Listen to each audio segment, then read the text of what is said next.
Here we go. All right, so where we left off, it is Stars Day the 20th, about 4:45 p.m. I hate how that tries to copy the image every time. There we go. So where we're picking up, I guess, because we would have initially left off or started back up, of course, after the 2 weeks, but we are interjecting before that downtime span. Still at Tahakapan, well, about half an hour or so, let's say, after the top floor of the temple collapsed, which, of course, Artemis, Aunt Lirleth, and most of her dig crew were killed in. You've gathered back on the ground floor of the ruins in the chamber of the Anuadam that the Anuadam thief had teleported away from. Let's see, Sarah, probably not Artemis. Sarah, Pogo, and Nazim, give me Arcana checks, please. Nazim, do it with advantage. I'm going to go and move us over while that's going. Oh, natural 20. All right. Nazim and Sarah, then you definitely are aware, of course, that to do it wouldn't, yeah, for Artemis specifically, because the source of you don't have a lot of portal options, I guess is how I put that. Yeah, so but Sarah and Pogo, Sarah and Nazim rather, both of you are aware. I would normally say this is below passive, but because you guys haven't done a lot of non-structured teleportation, basically meaning using teleportation circles, Nazim would have a little more awareness, but Sarah, just from book learning, you understand at least that if you were to try to portal to another plane in the place where a hole was already punched, where Thinny is, for example, or anything like that, that distance is a lot shorter, and therefore it's easier to create a portal in a place where there's been a recent hole made already. Does that make sense? Yes. So with that in mind, I'm just going to, I figured that one of you at least would roll high enough to be able to get that, because it wasn't going to be a super high DC anyways. Like I said, it was going to be close to passive anyways. But you've kind of returned to the room at which she had teleported away from to, do whatever it is you're choosing to do at this point. So, speaking of, what would you guys like to do? I'm going to go ahead and pull out my power. Don't worry, guys. I remember I have this. Pull out my gem of seeing. I couldn't do it before because I was an ape. I didn't think she was going to go. I didn't realize what was happening. But now that I'm a person, I totally remember everything about this thing I just pulled out. Does anyone else want to use it? You don't have to. Anyone can use it, really. Yeah. It doesn't really have to be me. That is fair. You were an ape for most of the time once you got to the ground here, so. Okay, so question. So this works like the gate spells. So if we're trying to pull a person from another plane, it will pull them through, not us to them. Correct. If you can pull it off. The problem is it's a 9th level scroll. You guys aren't even capable of casting 9th level spells like by yourselves right now, which would mean that there's going to be a check, and you guys need to do everything you possibly can to try to mitigate that difficulty, because you're only one chance it'll burn up as soon as you try it. No, that's fine. I just wanted to make sure that we weren't going there. No, it will function like the spell itself. So if you basically how it functions, so that everybody's aware. You know what? I assume then, I'll ask this just in case, but Sarah would have informed the group essentially of how this will work, if it does work. Okay. So in that case, then what will happen is if you're successful, anyways, it will open a portal that you can make between 5 and 50 feet in diameter. And it will open it, wherever you point to. It can be from the floor, meaning it can be horizontal, or it could be against the wall and be vertical, whatever. Doesn't really make any difference there. But it will stay open for 1 minute. And the portal goes both directions. It will pull the person that you've summoned through, assuming you're going to try to pull this, well, you know what, I'm not going to say that because somebody hopefully took some notes here, but you do need to know this person's name if you're going to try to pull them through, and a nickname will not work. So...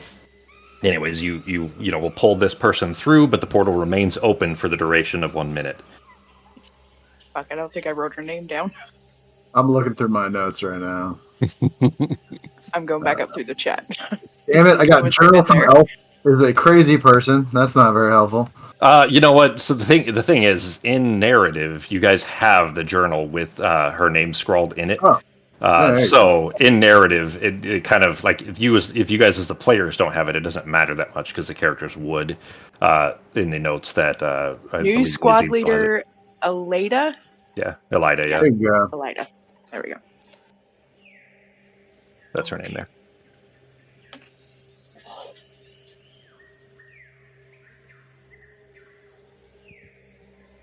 Okay. So who wants to do this? So here's the thing. I also, if you guys want, I'm going to pull out the Ink of Mimetic Duplication. Technically, we'll use this entire bottle, but this will give us a second chance to try it too. I can use this for a 9th. Oh, technically, it's got 10 charges. This can duplicate a 9th level spell. If you fail, I can duplicate it, and I'll use this entire fucking bottle to do that. Do me a favor and click that, Justin, because there's one other effect on there that I don't think you knew about yet.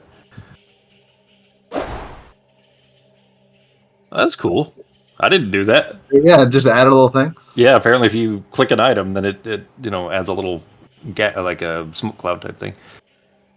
Oh, let's see. Both my hands are free. It's a performance check. It's going to be high.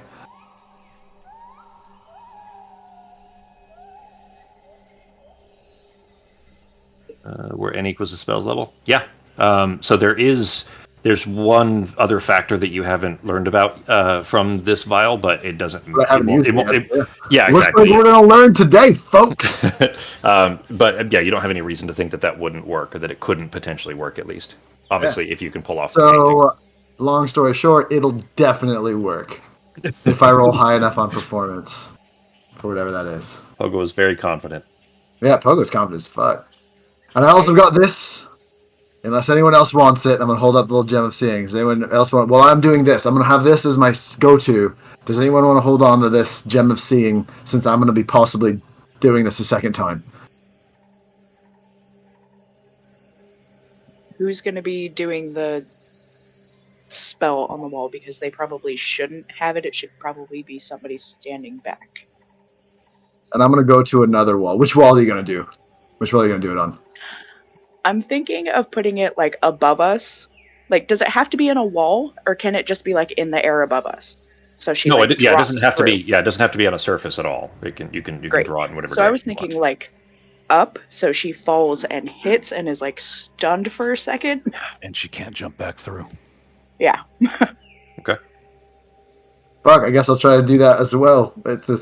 Do I think that the ink will let me do it upside down? Is it like magical ink where it just kind of it's like a 3D printer ink where it just fucking stays in the air all cool? Yeah, so you know what? Just for the sake of brevity here, we'll say that you had tried the tiny, itty bitty little fingertip dink in it, and kind of swashed it through the air, and it works like that 3D VR app where if you're just drawing in the air and the paint just stays in the air, it works like that. It just floats there. But it does dissipate. You know what? Actually, that'd be an important thing for you to notice. I'll just go ahead and tell you then that when you've done that test in the past, it disappears after about 30 seconds. So you don't have a ton of time to draw it. You have to be able to get it done rapidly. You didn't actually replicate an effect. You don't know, but as soon as she tries to do it, if it fails, I'm just gonna immediately try to do the same thing she did to reduplicate the spell. Okay. I'm gonna do the same. I'm gonna make sure I know this person's name. I'm gonna try to remember what she looks like from our fight a few minutes ago. I'm gonna do my best to kind of hold that to memory. No one wants the Gem of Seeing while I'm doing all this. Just to confer, absolute. All right, I'm holding on to it. No one wants it. I'll take it. Sorry, I was reading the thing. I think Nazim and Sarah should try it together because they have the best arcana. I think, right? Only one person. Arcana? Yeah, only one person can do it, but you need to keep in mind. Especially with that natural 20 that Sarah rolled, you guys want to keep in mind the arcane capabilities of the person attempting to do it. They'll have basically the DC will be affected by the arcane capabilities of the person attempting to do it. What about the spell we learned to help people with their spell? As far as upcasting it, yeah, I can't upcast past the 9th. No, not the upcast. Or is it the upcast? I don't think that help function works for spells. Because I feel like help only works with other kinds of things where you could actually help them. I don't know if spells really would work in this sense. Yeah, and I don't have enhance ability for anything like that, so. It's alright, we'll try. If we don't get it, we don't get it. Do our best. Okay, so you said Nazim would know this better than I would? Nazim and Sarah, both of you both the two of you have the high. Well, I'll leave it to you to figure out who wants to do that. But as far as arcane capabilities, Nazim and Sarah have the highest. But it's not a tie, so you guys figure it out however you want. Without medding, I'm pretty good at Arcana. Almost as good as you can be. Let's put it this way: I am not in double digits to add to this for Arcana, but I'm decent, so I think I'll give it to you. Sounds good. And there's nothing I can do to give him advantage on this, right? Oh, No. wait. No, where's go my ahead. stuff? Yeah. Where's my stuff? Did I have one chronal shift left, so if it's an Arcana roll, then I can have you re-roll it as well. Smart. Okay. All right. Is So, there anything I can do to gain any type of advantage just from a Nazim standpoint, having some form of experience? the DC is going to be adjusted due to some background information that for either of you that you're not aware of necessarily. So not anything that I can think of. So, I mean, if you see something on your sheet, let me know, and maybe it can be adjusted further. But basically, the DC would be different for both of you is how I'm putting that. Or it'd be different for any of the five of you, obviously. I mean, fuck it. I'm going to give everyone in the room bardic inspiration while we're waiting. I'm going to give everyone a nice speech about how I'm sorry Arteme got conned into giving away this because I That's the part you're apologizing for? Yeah, I'm making not the other part. Really, yeah. I don't think I know that yet fully. Yeah, like, you do. No, Nork is back down here.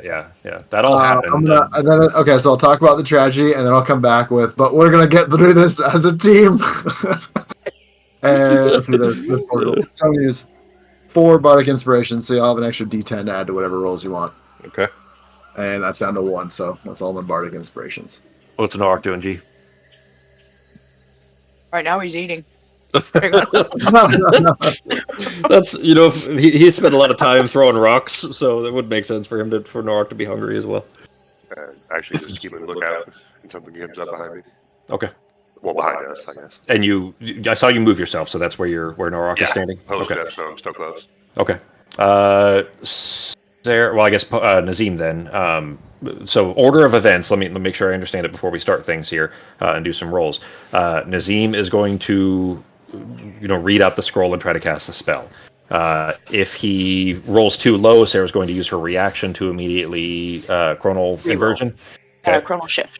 Chronal shift, okay. And then, depending on the results of that roll, if that fails, Pogo is going to try to draw it with the ink of mimetic duplication, right?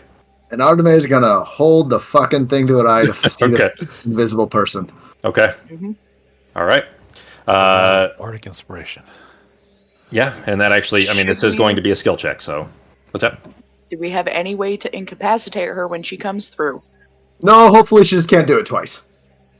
Oh, that's not great. I mean, if she's still in the bubble, I don't know what the fuck we're gonna do. We couldn't get around it the first time. No, she was out of the bubble. She was just invisible. Yeah, but if she puts herself back in the bubble, I don't know. Well, when she lands, keep knocking the shit out of her, moving her around so she can't draw the fucking The plan thing. was for you to use mind prison on her. yeah, I would say I can use the rod to use mind prison. It'll hurt, but it'll keep her in there. The problem is that we cannot talk to her while she's in there. She will just be in there. We don't need to talk to her. We just need to get the fucking crown back. That thing, God knows what that could do in the wrong hands. She just has it on her. If we can get the crown, she can go to her. If she tries to get away, then ask for it. The plan was to just grab the crown and then push her back through the portal because, yeah. Why are we gonna push her back? Hold her. We should interrogate her. Figure out who she is. We're putting the portal up so she can't run back through. Okay. I mean, we don't have to kill her. We can just let her go. Well, but we can hold on. I didn't say we were going to kill her. I just said shove her back through the portal. No, but we don't want her to get through the portal before we get the crown from her. Yeah. That's what that was the point of the mind prison. You grab it and then shove her back, and you release the mind prison as soon as. Why are we pushing her back to the portal? It's like, you did a bad thing. Here you go, and then we just take it and just push her right back through. Like no consequences for her actions or anything. We're not gonna figure out who her group is. Where, if they know who we are coming after us. We're not going to find out their plans, the devious nature that they're doing these things. Well, I mean, No we one cares about probably that? Am I the only one? should. We probably should find out that information if she'll tell us. Well, I say But I we don't hold think her. I don't think they're targeting us as a group. I think they just wanted the crown. I think if we can, we hold her. If we can, we disable, take her weapons, disable what she can, gag her mouth so she can't do any spells, and we just figure this out in the meantime afterwards. The mental prison will hold her for a little while if someone wants to like tie her up. Hang on, let me double check something real quick on this. We got those fucking shackles. Someone's got some shackles in the bag, I think. Oh yeah, I have the shackles that prevent you from using magic. Yeah, we're gonna magic shackle her. We'll talk to her. We don't have to be mean, but we need to find out why they were. Let's figure out all the details before we go further. Right? It's important to me. Incapacitate her by making I don't want to my be book for a little bit. Yeah, I don't want to be looking over my shoulder for some bubble person the rest of my life. Okay, so just don't move her outside of. How big is this?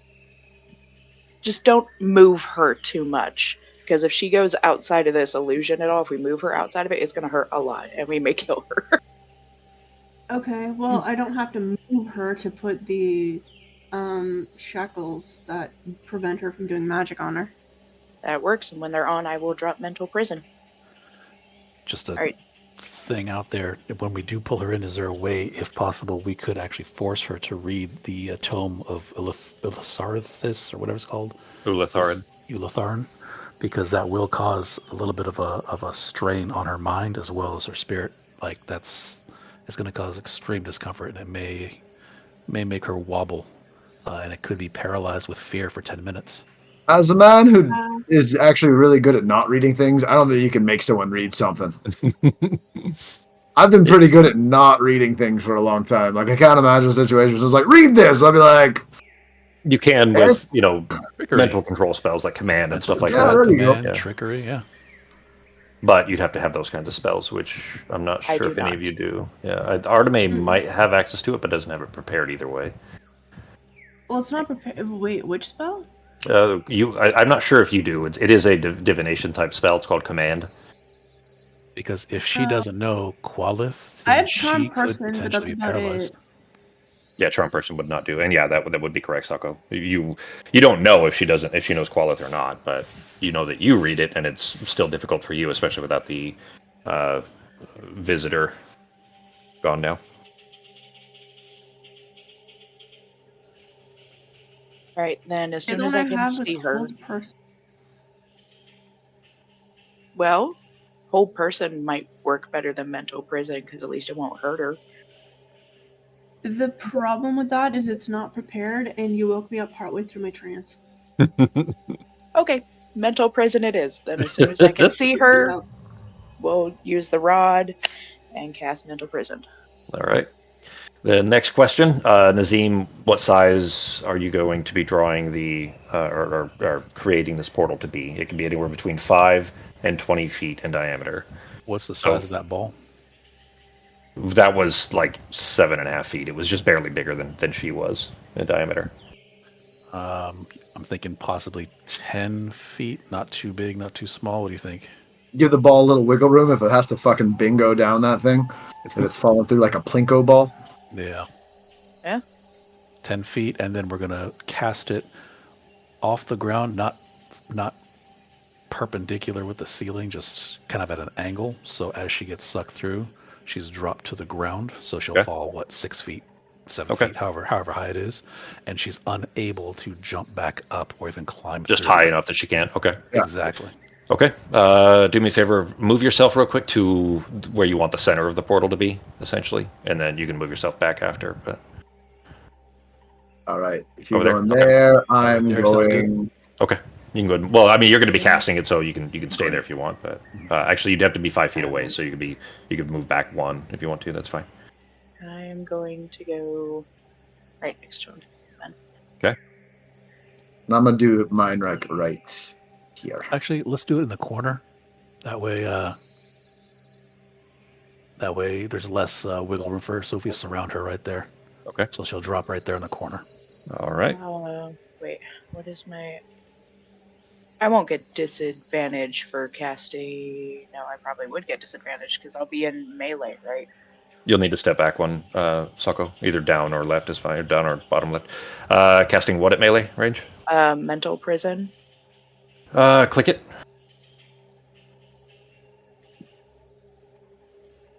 I know, I don't have slots. Here we go.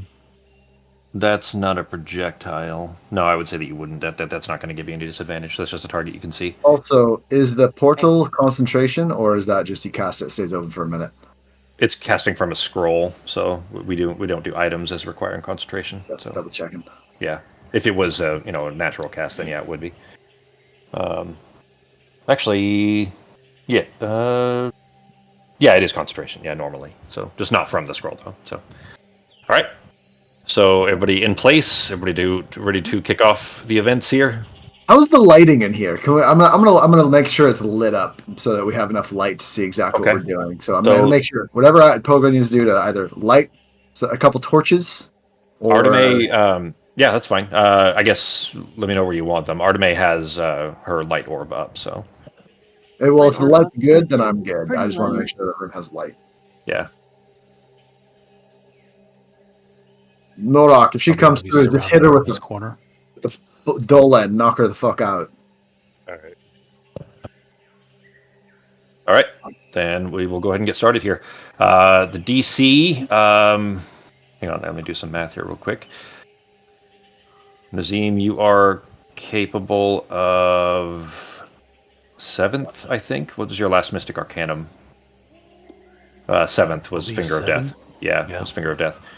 Oh, shit, no, you have Feeble Mind, which is 8th. Shit, okay, all right, so that actually isn't as bad. All right, so DC then will be a 16 that you have to beat, Nazim, on an Arcana check. All right, normal or advantaged? Well, I guess with it, no, it's still 16 then, in that case, just a flat roll. Yeah, it's just normal, and then if you fail, I'll have you re-roll. Do I need to click on scroll gate before I delete it on here? Don't delete it. Just leave it there for now in case I need to see something on it. I don't expect to, but you got the D10 from the Bardic Inspiration too. Okay, plus a D10 for the Bardic Inspiration. So rolling now. All right. I cannot see those dice. That is a 20. All right. All right. Give me just a second here. There's that.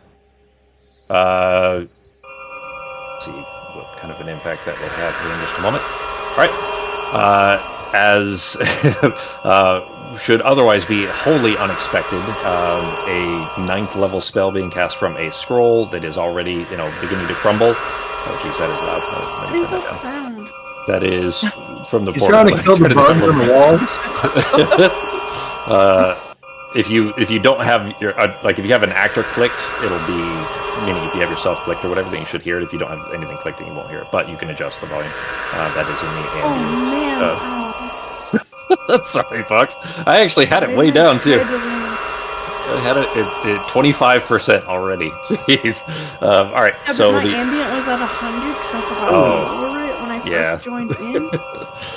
Oh shit. Okay. So I thought me adjusting the ambient would adjust it for everybody, but apparently it doesn't. Because I do the playlist volume, and that adjusts it for you guys, but maybe the ambient doesn't work the same way. Yeah, I had it at 25, thinking that would affect it for everyone, but if yours was at 100, then apparently not. So apologies. So the portal flares open, though. It is a familiar dark purple in color that both Nazim and Pogo had seen just recently, in fact, that same kind of shadowy purple. But as soon as the portal opens, there is a confused, stumbling, red-haired woman stumbling through that falls out of the portal down to the ground in front of it. Let me turn that down a little bit further, even. Mental prison. Okay. So she's got a saving throw, intelligence, DC 18. All right. Scrambling to put his ink away. Fuck! Is this it's not a reaction, it's just a regular cast, right? But you were holding your action to do it? Okay, so holding your action to do it will still spend your reaction. Do me a favor, go ahead and roll initiative, everyone. Oh, shit. Is it the same girl? Yeah. I didn't know she had red hair before. She had her hood up right now. She made the classic Faye mistake. She told us her fucking name. She didn't. Yeah, the journals that were left over from one of the guys that you killed. In fact, the one that you jumped off of the airship and stabbed in the back. He was the one holding that journal. I think it's the three parts that I read, I think. Yep. Yeah, and it was in there. So you guys knowing her name was a big problem. So that she wasn't prepared for that necessarily. Okay, I still need 4 Fox. And I'll roll these guys. Let's do the skin. Fox, your initiative coming. Okay, yes.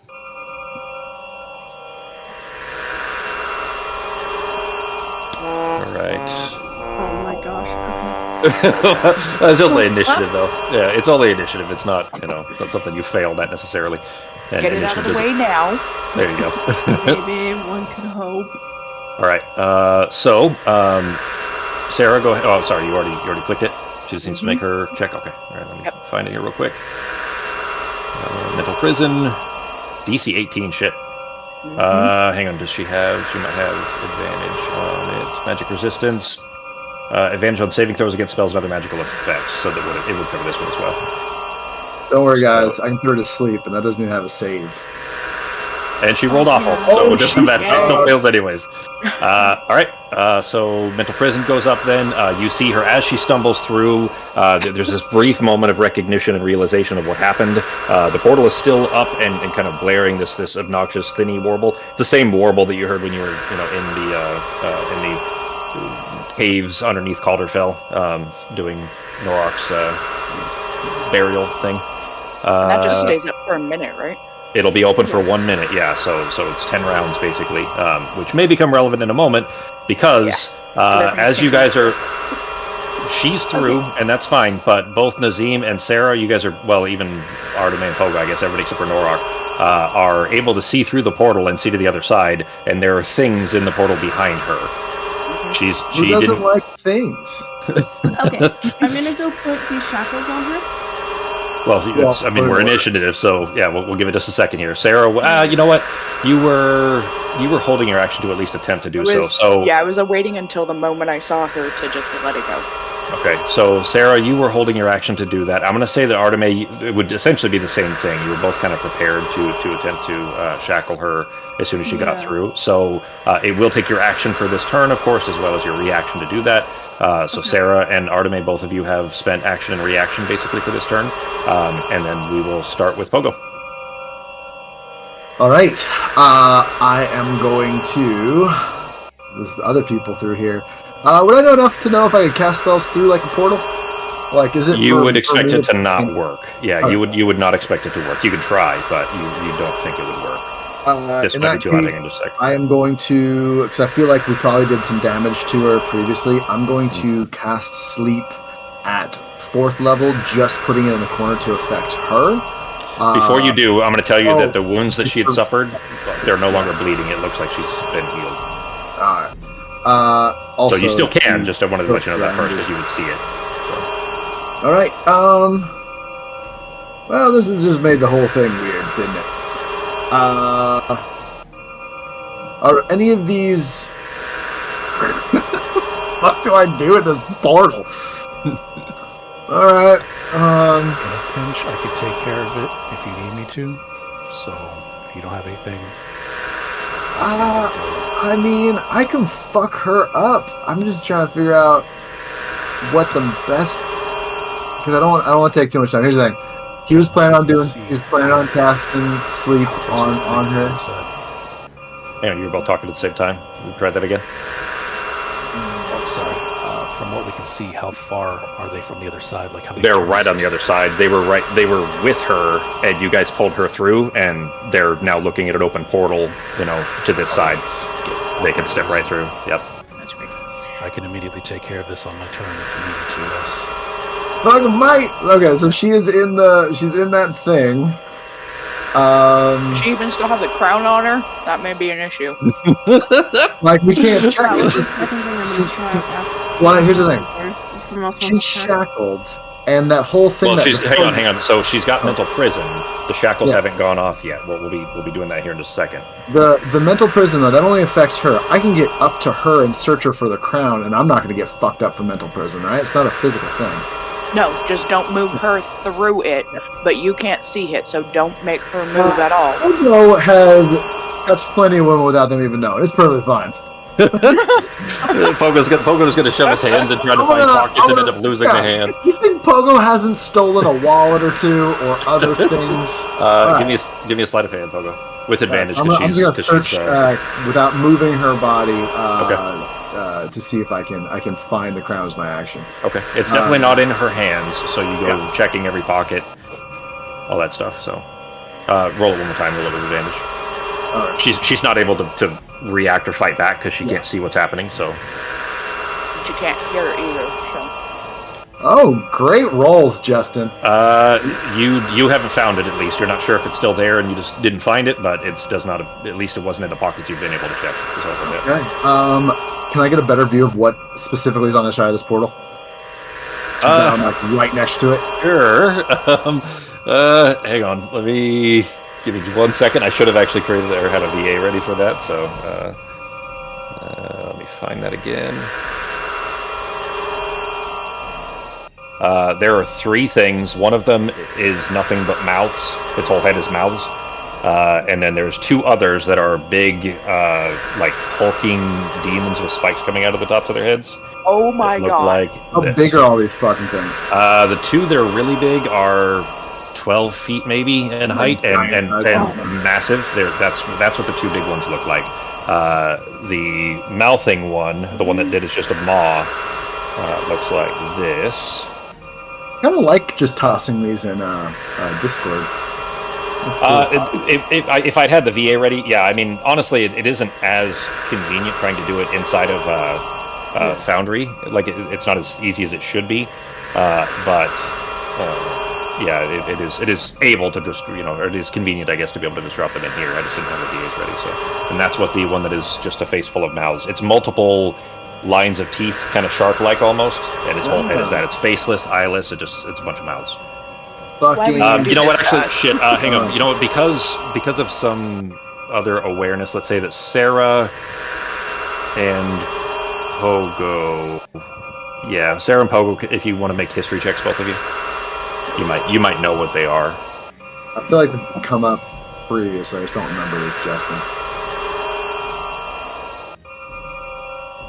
I can take care of this portal. You don't have to worry about that. Ben, did you never played Portal, did you?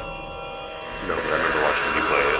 Okay, so Pretty there's sure I watched you play it. that thing there is a reference to the near the very end, basically, of the first game when you're on this little like platform that's just slowly moving into the fire, and it's telling you to just lay down and relax, and that there will be cake after the fire, and it's going to burn you to death. And that's what that is. It's just taking this old man into a fire. You didn't roll very well. Yeah, you definitely know that they're demons of some sort, but you don't necessarily know what kind or what they represent. All right. I've got 1 chronal shift left. Focus everything on her and that crown. What was that, Taco?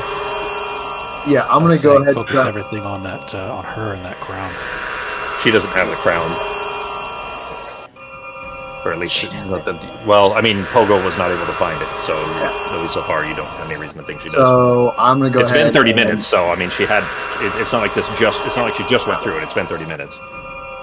Yeah, so I don't have a bonus action to really help us here, so I'm gonna go ahead and end it there. But I would like, now that I'm here, no, I've already used my action, so that's it.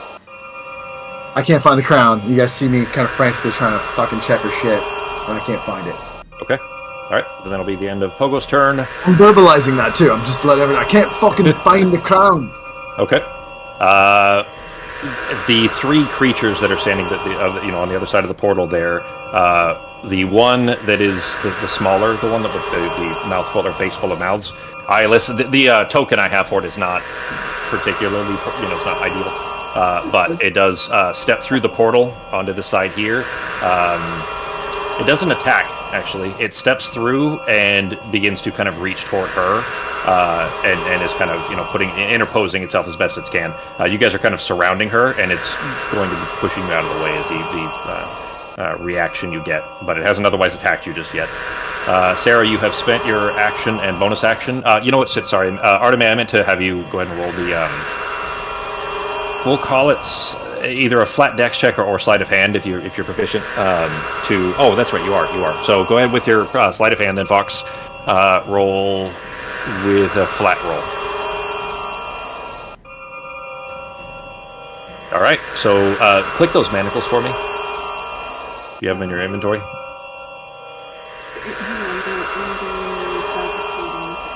Okay. It's just the Otadero manacles, right? When do you guys go from the Juthrans? Why is the bag of holding no? That's just weird. Oh, because it's an NPC sheet. Yeah, that's why. Find them here. Where are they?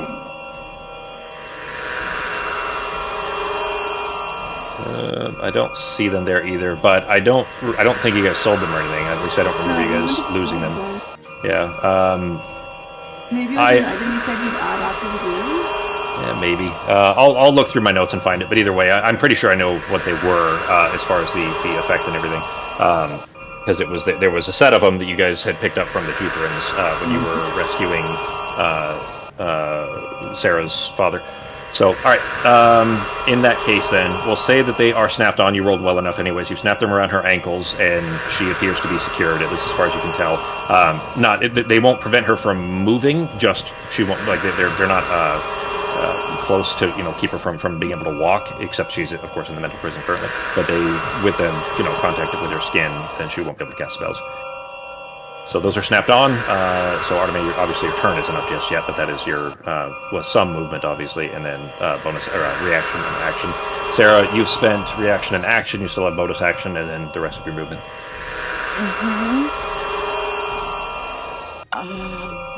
Okay, so this thing is like reaching for her. It is trying to get between the group and her. It is a very disturbing face and is not looking at you, thankfully. It doesn't have eyes or other facial features beyond these mouths. That isn't even a great picture, actually. There's better. But, in fact, if you double-click it, do you guys see that? That doesn't matter. There's a better picture in there. But anyways, the creature is, trying to interpose itself between. Okay, but it hasn't been acting aggressive, so do I feel like if I move away, it's going to try to hit me? You don't feel like if you move away, it's going to try to hit you, no. But, in fact, it's in you can see it in the combat tracker. That's its face in the combat tracker. But anyway, you don't feel like it'll try to attack you, but it is definitely not friendly. It absolutely will be hostile if you give it reason to be, I guess is how I put that. Right, there is definitely a certain malevolence coming from it. I'm going to move over here. Okay. Not that I think I'm going to be of any help, and all I have is a bonus action, so I'm just gonna hold on to the side of her cloak to try to if I have to, try and prevent her from going back through the portal, and just scream out, "She stole some shit from us. We just want it back." Staying over here. Okay. We don't want to hurt her. It is murmuring this entire time, but it's either a language you don't understand or is gibberish. You don't know. But it's not responding to your words at all. In fact, it feels there's an aura of cold coming off of it, and sadness is the kind of aura of despair coming off of it. All right. I'm going to tell you that where you've stepped, you can see the foot of one of the other creatures beginning to step its way through, and it's going to step right yeah, pretty much. Yeah. You're small enough that you can, and it's very big, so you can just kind of get out of the way a little bit. Yeah, but it's definitely coming in that direction. So, all right, that if your turn. Also, keep in mind, everyone still has bardic inspiration should you need it. Oh, yeah, that's a good point, actually. If you guys cared for the, it doesn't matter, but yeah, you guys still have it for your, if you choose to use it, let's say. All right. D8? D10? D10s now, I think, isn't it, Sako? Or Justin? It's a D10. All right. It will be a D12 in a couple levels, so it's a D10. All right, then stepping out through the portal into the kind of same space everyone else is already in is a very large, scaled, angry, and horned creature that you wouldn't otherwise recognize except for Sarah and Nazim, understanding these are demons of some sort. But it is stepped through and immediately kind of shoving everyone out of the way is not attacking necessarily, just moving everyone. It's going to be a strength check for everybody except for Norok. Ben, you're up actually after this guy, so you'll get to actually react here hopefully in a moment. But strength check, and it'll be DC 22 for everyone. Well, natural 20. Strength saving throw, right? Yeah, strength saving throw, DC 22. Not going to end well. I don't even think I can get 22. Nope. You have a bardic inspiration. Never. Why did the icon change again? I feel like using it. Yeah, I mean, if you want to use... Bardic inspiration, you just roll a d10. Yep, and we'll just add it manually. It wouldn't matter for me. No, it would not be enough for Sarah. Sarah's going to get smushed. It isn't that much. He's not trying to hurt you. He's just trying to shove everybody out of the way. Anybody that fails, it's a 6 total damage. Fox succeeds, though. So, Fox, you dive under one of its feet as it comes stomping down. Sarah, he just kind of sees you there and steps on you first, and then clambers over with its arm, basically, with its forepaw. Oh, shit. Well, Sarah, go ahead and roll that. Oh. So 6 damage to Sarah, Nazim, and Pogo. No, sorry, Pogo succeeded as well. Pogo, you dive out of the way. Oh, shit. So, Pogo, you can choose what direction you're going. Arteme and... let me move him real quick. Arteme and Nazim are shoved backwards. Oh, all right. So Sarah succeeds barely with a 20 or with a 10 rather. On not being dropped or not losing concentration there. As it steps through, it is immediately in. Go ahead. I hate to ask this, does it move her through the illusion? Well, it kind of isn't going to matter just yet. You'll see why in just a moment. But he reaches down, immediately throws an arm around her, and it's basically cradling in his elbow. He's still like she's nothing. Just picks her up and pulls her through it. You hear her scream. Go ahead and roll the damage for it. Oh shit, I forgot she also still takes 5d10? I love that you really give a shit. I feel like we're past that. We're now in some whole new territory. Well, I mean, we'll see. Because, she got healed, and she did have a big chunk of it. She might be okay. should have taken 5d10 when I cast it on her, and she failed. Oh, I see. Okay. All right, well, in that case, go ahead and roll the damage for that, too. Oh, well, here, it's going to roll them both together, it looks like, so... Just... all that. Okay. Well, I mean, she's screaming, but not unconscious yet. Let's see. What is the button that I made for that? Was it? Yes. All right. How does the damage? Does she just keep taking it every time she's? Nope. It's done. She's moved through it. So she took so it's off. So she took 5d10 when I cast it, and then she took the full 10d10 when being pulled through. Okay. So she's done, and I will drop concentration. Okay. All right. He is also not attacking. He literally just picked her up, and in the process of doing so, has severely injured her. But it wasn't an attack necessarily. Just kind of wrapped an arm up to his Anyone else feel almost insulted that they're not trying to attack us? And they're just like, whatever. Look at these fucking idiots, and they're just going right back. I feel like we're to them we're like a fucking like an annoying bird at brunch. Will they go through? It's not. If it was a concentration spell, yes, but it's not. It's open for 1 minute, period. Nazim, you said you could do something about the portal? Yeah. I could plug the hole. I was hoping to do it before it went through, though. It might want to go back through it. Once I plug this thing. Get back through? Do we even want to plug up the hole yet? I mean, do we really want to? be trapped in here with these guys? I feel like I need to do some research. I have 20 You got time to read a couple books first? Yeah. I have 20 hit points and one second level and a few first level spells. That's it. Don't worry, guys. I got a crossbow. You guys are pretty tapped at the moment, but We are, but I mean, I don't really want to let her go. I was going to give her to the elves for punishment, not just... Yeah. I mean, y'all do whatever you want to do, but I have said my piece. I will fight if I have to. all right. Nobody else at this point, at least, has attempted to attack them, so it doesn't react beyond. It practically ignores all of you. It doesn't even seem to care that she's screaming after picking her up. So, with that brings us to Norok's turn. I'm going to actually just stay where I'm at. Because if I walk over there, they might think that I'm trying to attack them because Is you big? I'm bigger than the rest of them. Okay. I don't want to go walking up that way and just going to chill here unless I see.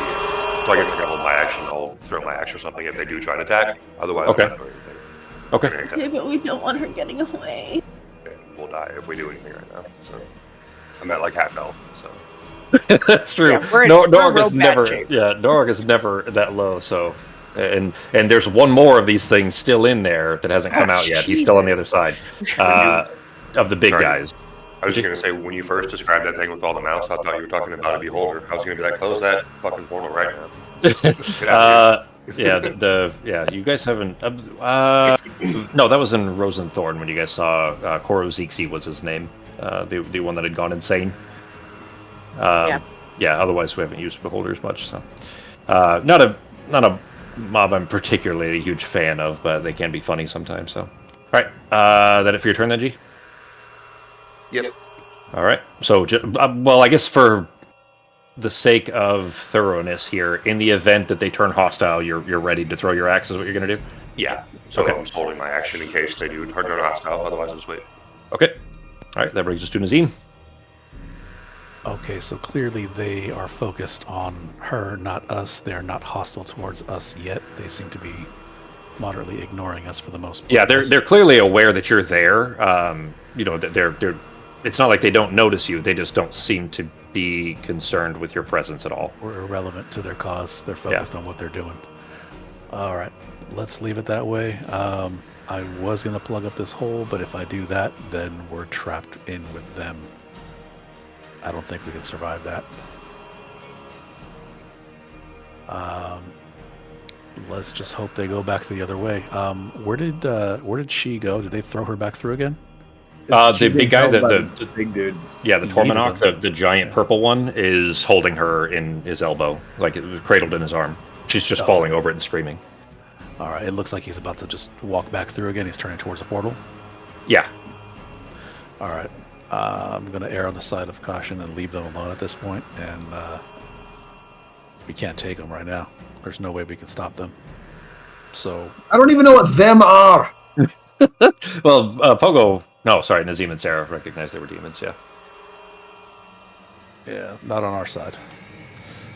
I'll tell you that you guys do know that demons in this world are representative of emotions, not their spheres of influence are emotions in particular, and one of them is exuding like despair and sadness. That's the smaller one, and the two large ones are some kind of anger. You don't necessarily know what specific type, what a source, but some kind of anger.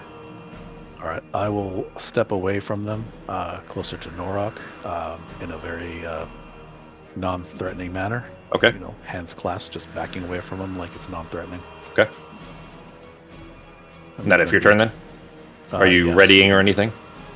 I will not be any threats. I will not do that, no. I'm just going to keep my distance. Okay. All right. Then, bringing us to the artifact thief, Elida, since you now know her name. Mental prison is now off because you dropped concentration on it, right, Sarah? Yeah, once she's Okay. pulled through it, it drops anyways. Okay. All right, I need to click her real quick. She just takes the damage and then that's it. All right. Move How him fucked up back. does she look from that? Like from that spell? Bloodied. Yeah, I mean, just the damage that she took from that. I can't. What was it? I don't have. You know what? By the way, really smart spell because these demons didn't see us like hurt or anything. They was just all being hurt in her mind. So yeah, she's screaming. There's know. no blood. Yeah, exactly. They don't appear to be particularly smart. They probably They're not just think intelligent she's creatures. Maybe. All right. I can't get to her easily with that. I need to get a better add-on for like having them, stacked like that so I can see them better. All right. So I'm just gonna bring up her character sheet. I'll do it that way, and then put him back. There we go. There, wasn't he? All right, that's fine. Anyway, all right. So, you guys kind of screwed yourselves a little bit by putting those manacles on, because now she can't fight back either, or extricate we didn't herself. Want her getting away. No, it's fair. I just mean that she also can't extricate herself either. At least sounds not like her problem. Well, yeah. If whatever they do to her now is going to be her problem, like literally. Seems like it was probably a little bit of a her problem beforehand also, so... I'm going to put it this way. She's resisting. She's not happy that they have her in that arm. She's trying to fight back. Oh. And if she weren't manacled, she'd be able to fight back in a more effective manner, I guess is how I'd put that. Well, I can let her borrow my crossbow. There you go. All right. So she is going to, because she can't get to get the manacles off is going to be tricky. When she's thrown over the arm, she can't reach her ankles as easily. With her hands 6 seconds and having no idea what the fuck just happened. Yeah, and that she's she's over the arm that is probably 2.5 feet in diameter, like it's a tree trunk of an arm, the forearm on this thing. So being able to even reach her ankles isn't easy because she's not 8 feet tall like Norok. So I'm going to say it's a really low chance of her actually pulling this off. It'll be a sleight of hand as well, and we'll call it a DC 18. 12 will not do it. She's reaching for her ankles. That's going to be her action to do so. Bonus action. Most of the stuff she has would be spells, which she can't do with the manacles on. That was the whole freaking point. Yep, that was the point exactly. So that's it. She doesn't have anything useful as a bonus action, so that is it for her turn. Where's the button for that? Next turn. There we go. All right. And with perfect timing there. The other creature steps its way out through it. This is another of the Tormanok, the other, very large and angry demons. Steps out kind of through the cold one, and there's kind of an angry, not really a roar, but an angry noise that comes from it as it steps through. It clearly heard it, stepping through the cold one. And is just in the space there and kind of staring at all of you, just kind of like think like a lion kind of pacing back and forth, waiting for somebody to do something. And that is all it for its turn, and bringing us to Arteme. So, Fox, you've spent your reaction and action, so you still have bonus action and movement. Oh. Okay. Well, there goes the plan of trying to locate object to see if she had it hidden on her somewhere. Well, I mean, there's nothing preventing you from doing that. It's an action. Oh, sorry, you spent... Okay, I got you. Yeah, you spent your action for putting the manacles on her, so it was reaction to ready it, and then action to do it. There we go. Okay, well, I had to find the bonus damage action is going to be Healing Spirit. Okay. Oh, that isn't that bad. Level 3. All right.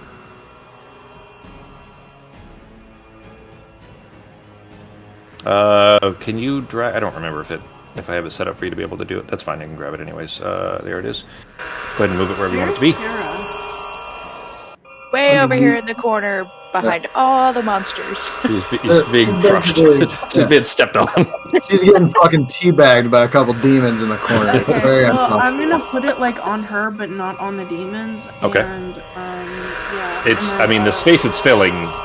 She's basically stepped on. You won't be able to not get the demons in it. Hey, I maybe plan they'll on not being here. Maybe they'll think we're friends now. We're like, hey, y'all need a little help because Just put it here. We're demons in training. Yeah, this is a test, guys. Y'all passed. You did a great job. There we go. Right. And Sarah could. It's covering Pogo too. It just keeps like moving Pogo and like. That's fine. Oh, it's yeah. well, that's the I moved before, so it's covering you both now. That's an add-on that I put in that makes it easier to not accidentally have them overstacked. But when these creatures are as big as they are, I can't click Sarah, for example, underneath one of the Torminoth there. But anyway, that's fine. So go ahead and roll the heal for Pogo and yourself. Oh, Pogo's full. Yeah, I'm 100%. So roll the heal for yourself at least, Fox. You casted it at 2 or 3, you said? It was 6. Well, it's not upcast anymore. You don't have the upcast. I mean 3. I don't have any level spell slots, like level 2 spell slots for it. So Yeah, that's fine. I just mean, did you casted it at 3 then? Okay. Yeah. So if you double click the healing spirit, you can click the heal L3 and it'll do it for you. I just meant you didn't have the Wood Sage's Chorus upcast anymore. Is all. Oh, yeah. All right. Go ahead and apply that whenever you got that, Fox. That brings us back to Pogo. Fucking A. Alright. Can't think of much I can do. After seeing her resisting, I am going to try to use my fucking stupid tiny little legs to see if I can get up to her to just... I've already taken these manacles and tinkered with these manacles before. Would I have any... Well, we have keys for them, right? I think we do. Artemis has keys. There's the keys with them. But, can we do something about that portal now, please? I can't. So, I can't do shit. I'm going to grab the keys real quick I don't want them to stay from the with us. fucking bag of holding since I'm right next to Artem anyways. Okay. And I'm going to do my best with my tiny little fucking body to run through and try to jump to get those manacles off if I see that she's struggling. Okay. Why did the defeats the point? Seriously defeats the point. You know what? You're right. I will not do that. I will instead, I don't have any charges in my I ocarina. mean, maybe we help her get away from these guys. No, clearly, we just gotta let Yeah, them. but- We're not gonna worry about it. If she, like, I don't know, like, if she gets away from them, she'll be away from us too, and then we won't know where she put the chorus. Yeah, but maybe we can convince her if we help her get away from these guys. Alright, this is gonna be a weird one then. This is what I'm gonna do. I'm gonna go up, I'm gonna grab her, and I'm going to cast, this could be terrible for everyone, I'm gonna grab her, and I'm gonna cast Thunder Step. And I'm gonna aim for the opposite side of Norok as far as I can see. To get her, to try to get her out of there. Okay. We'll see what I happens. don't want to piss these guys off Doesn't Thunderstop use, like, a every single shockwave? time. Yeah. Uh-huh. Okay, Jesus. so could it have the chance of pushing them into the portal? No. No. Zero chance of that. It doesn't move them. It just does a lot of damage. And Not even that much damage, but I do have to cast it one level up because I'm basically out of spell slots. It's So this still is- it's still a chunk of damage. It's not enough that they won't. They will automatically, of course, assume that's a hostile action. Yeah. I just can't. I can't think of myself doing that. That's I think totally fine. I'm just gonna fucking. If it's not a hostile act, I'm just gonna raise my hands and I'm gonna go ahead. Hold on. Wait, so you're not thunder stepping? No, I'm not gonna do it. Okay, all right. Honestly, that was a great idea. I liked it. Sounds like But a yeah, great they definitely. plan. It definitely would. You would know that they would obviously assume that you've now harmed them and stolen their prey. That what they were going after was her. So. And now we all die.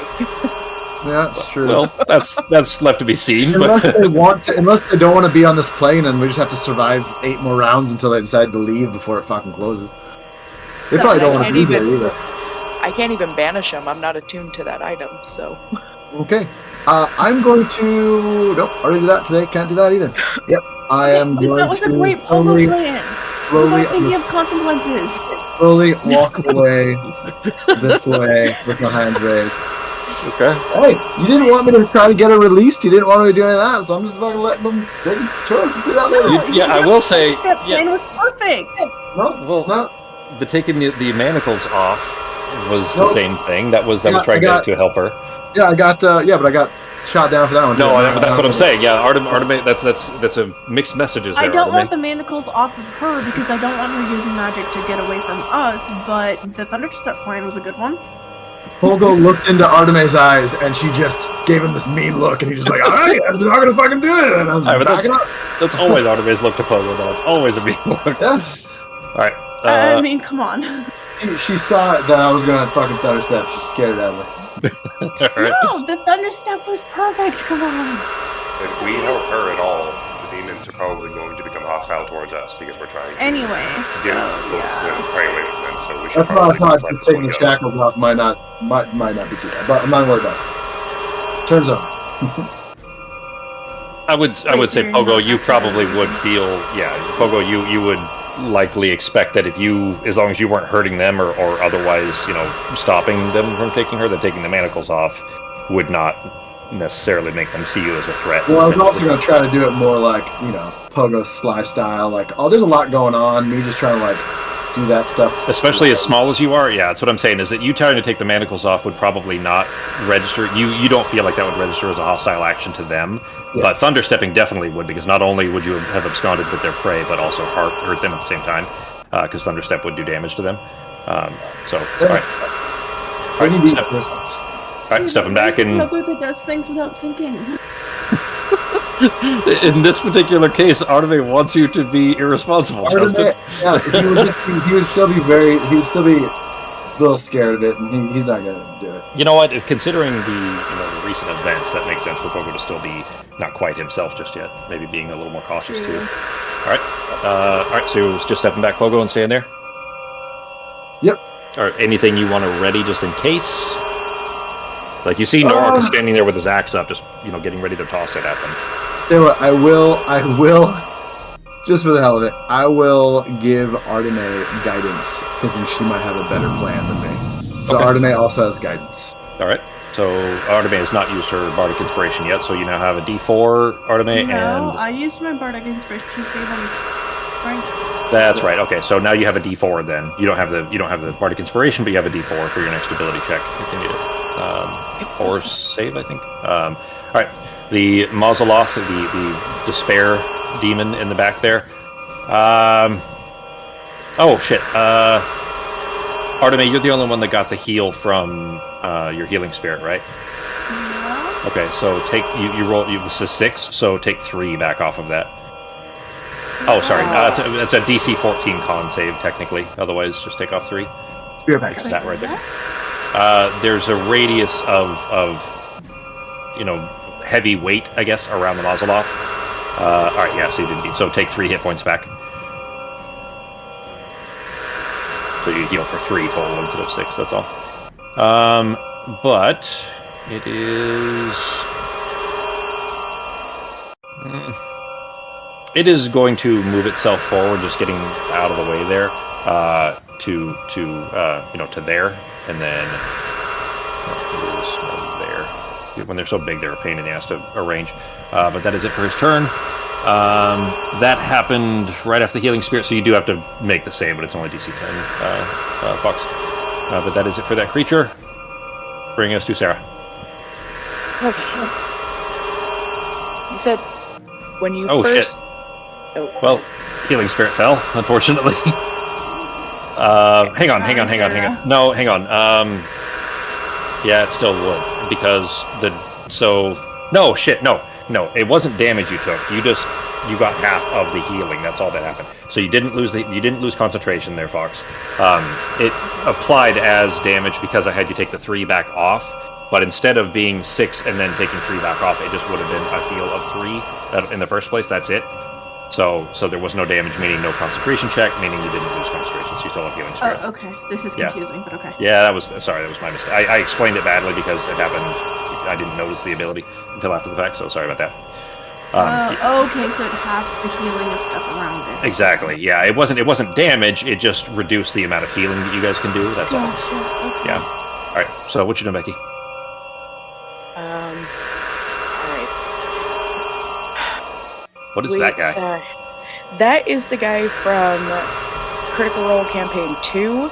Oh, when you said the guy had many mouths, I pictured that guy. Okay, yeah, I forgot about that guy. Yeah, no, didn't quite look like that, but yeah, it was much smaller, and I'll find a better art for it. But anyways, go ahead. What you doing?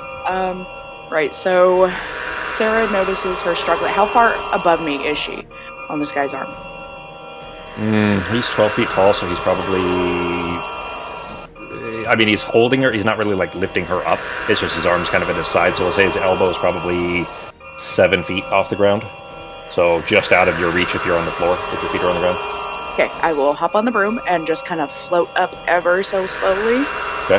I think Arteme had the broom, but we can say that you grabbed it from her. That's fine. Yeah. Sarah is not okay just letting these guys take her without giving her a chance to fight back. This is not in any way Sarah's expertise, but she is going to sleight of hand try to pick this lock because she ain't got a key. Okay. All right. Give me sleight of hand check then. We'll call it a 14. There, I will add my D10 Okay. for my bardic inspiration. All right. Where the fuck is D10? Right there. Right. Let's roll that. That'll do. All right. So, kind of with the broom and kind of cautiously trying to reach yourself up using your shadowy, fake hand to try to do the picking. They don't seem to notice or care that you're kind of buzzing around like a small insect on a broom as the manacles fall off and clatter onto the floor. No, I was gonna hold on to those. I'm not letting those drop. Okay. All right. Then you grab onto I them. will keep hold of those, and I will just kind of pat her leg, just like nonchalantly, and just kind of whisper, be like, "I'm really sorry. That wasn't supposed to go down like that. Do what you want." And you did murder her whole crew. I know. I meant her getting captured by these guys. So use your magic, get away from them now. Okay. All right. And I will bonus action use my last second level spell, and I will Misty Step out of here. All right. And go. Can I still? Yeah, if you just click anywhere in that circle, it'll do it for you. Oh, well, there. Anywhere inside the green circle, it'll teleport you. Do I have to be touching the spirit? So to get the heal, you have to. Well, you there? didn't. Yeah, to get the heal, you would have to, because Misty Step, you wouldn't actually be traveling through it. So. Could I be there and still get it? Isn't that where you came from? Oh no, you ran over there and then teleported back. Yeah. No, you wouldn't get it there. You'd have to be in one of these squares touching the healing spirit. Alright, then I will go here. Okay. And the healing spirit had to be there because it was trying to get Pogo as well. Yeah. That is my turn. All right. So 7 heal. Cut that in half is 4. Fox or for Becky. Yeah. Oh, well, they don't have a by half deal or half healing, just half damage. Huh? No, the healing is reduced by half. Oh No, yeah. Gotcha. Yeah, there's not half. one to automatically do it. Yeah. Yeah. Apparently not. So you'll have to add the 7 heal. Am I? Or sorry, not 7. rounding 4. Up or down? Okay. No, it's up. Yeah, it's rounded up. So 4. Nope. All right. That if your turn. That's it. All right. That brings us I to gave the her a promenade. chance. That's all I All right. wanted. Well, I mean, she was definitely prepared. I'm gonna say because it is now the big purple Tormenok, the lighter purple, I guess, the more pinkish purple one, is about to walk back through the portal. But she was, of course, prepared, with her turn to try to get out. So we'll see if she can successfully pull that off in the situation she's in.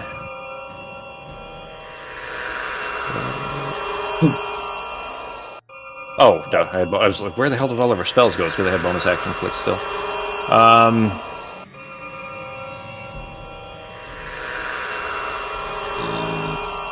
She's gonna have to try.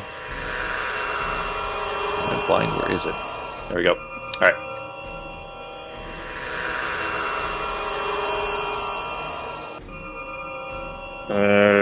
She definitely wouldn't go there.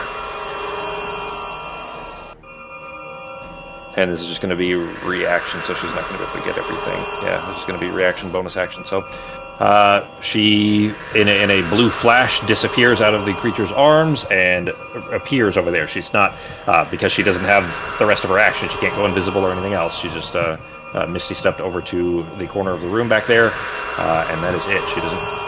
I think you still have the healing spirit I have the gem, selected. yes.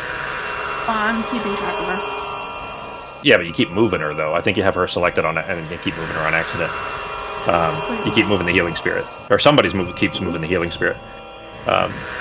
Not a big deal. I just moved it back, but because it was then on the demons, and I'm assuming you're not trying to heal the demons with it. No, definitely not. All right. I didn't realize I still had it selected. Sorry. No problem. So that reaction was after Sarah's, which means it is the Purple Tormonok's turn. It is going to not be happy about that. Let's see, what will it do? Probably that. Let me double check here if that's the one it wants to use. No, that's not when it takes damage.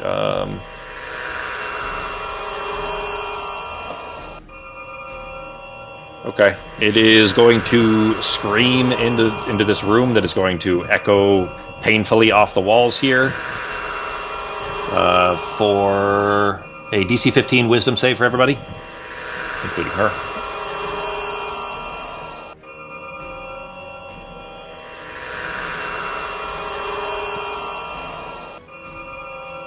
And if you got Bardic Inspiration still, you can use that. So far, everybody's rolling great. You got an natural 20. Guidance too. Yeah. 25. Jeez, everybody's rolling well. Yeah, take that, Screamer. Nope. Not Sarah. She couldn't get it if she wanted to. Oh well. Yours coming, G? Yeah, it's fine. Okay. Oh, it didn't fill it. Oh, you probably need new batteries for your mouse. Give me this.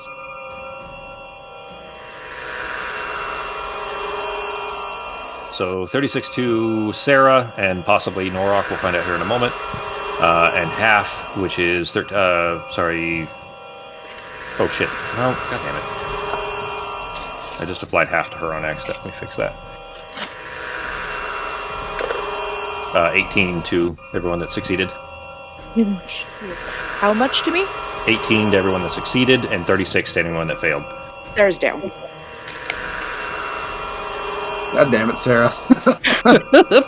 She felt bad. She felt real bad. Why? What does Fogo? Oh, She's guidance. so- Okay. Yeah, but she didn't kill us and then run away with it. She was just trying to run away with it, and she left us the notebook with clues. Sarah She just didn't felt leave bad. it. One of her other people left. No, she left one. Don't worry. Oh. with a book saying "You're welcome," Uh-huh. and left a piece of the yellow sign. Yeah, she that's wasn't. Not... She also didn't try to attack you guys. She fled the entire time, trying to get away from you, but she never attacked you guys. Not that, except in potentially in self-preservation, but I don't think she ever attacked you guys at all. But anyway, So, healing spirit, Sarah, or for Fox rather. Norok, you succeeded as well, so it's 18 damage to you, Holmes. Concentration. Sarah, I'm dropping your mental prison concentration. yeah. Becky or Fox rather, in the chat. There you go. Okay, you succeeded anyway. So healing spirit still up. The Tormonok, after this just ear-piercing scream, stomps through the room, not paying any attention to anyone else.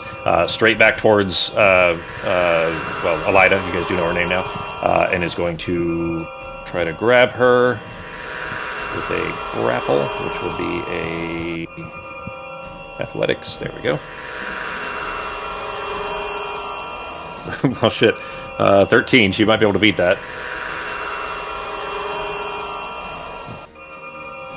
Sorry, I'm a little slow on this at the moment here.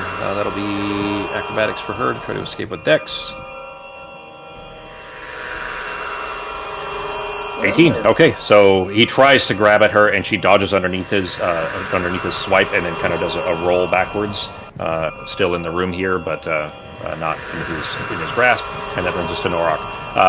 Before you act, Norok, just keep it. They haven't attacked you. The scream was clearly out of frustration, but you don't get the impression that he was attacking you on purpose, I guess is how I put that. So do with that information what you may, but having seen other creatures like this, let's say, you would recognize that.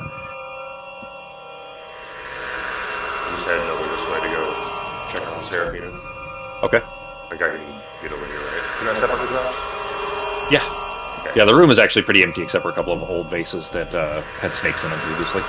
There might be a snake in there, guys. Don't forget about the possibility of a snake. You could have passed through the healing spirit for that 2G, so if Fox wants to roll that for you. All right, Justin.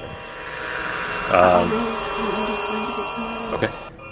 And Sarah already got the heal from the healing spirit this turn, so she, if the healing spirit is still there at the start of your next turn, Sarah, you'll get a heal from that. But otherwise, Norik, you still have your actions too, so. Right, and I'm just gonna, again, hang tight with the ready action to attack if I have to. If I go hostile. You get 3 healing. Sorry, it's so low. Yeah, you get 3 a heal of 3G from the healing spirit, but you still have action and bonus action. You're not gonna, you're standing there to preparing to defend everybody or attack or anything, but you're not gonna use your action for anything else or bonus action. No, I think I'm just gonna wait it out for now. Okay. All right. Then kind of standing over Sarah as best you can, still holding the axe up, kind of, waiting for one of them to try to attack you, or attack your group anyways. Then that will bring us to Nazim. Alright. Continuing to leave them the hell alone, so they will go back into the portal and leave us alone as well. I will just back away because I am about to die. Okay. Just a sneeze will kill me. I thought we run far enough away that I'm still within 60 feet just as a precaution. Oh, that's right. 45. Yeah, 5 more feet, yeah. So, okay. Unless you want to dash. So. I think I'm good for there. Okay. And, Are you readying? Because you have to declare it if you're going to ready an action, what it's going to be. I will ready Eldritch Blast in the event that things go completely south, but nothing should go completely south. Okay. It seems like we'll go away. All right. Then, in that case, that brings us back to Elida. She is going to... she's not shackled anymore. Maybe she would be a little more belligerent at this point. I'm just gonna yell at her. If you give us the crown back, we'll get you out of this situation. Ugh, okay. She stares daggers in your direction. Clearly not happy with what you just said, but she doesn't respond verbally. It's a self-preservation moment. Definitely was not was pissed off by what you said though.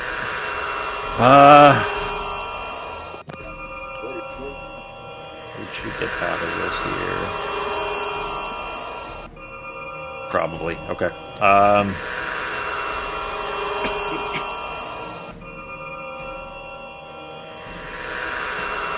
All right. She points in the direction of the Tormenok that is chasing her and just lashed out at her.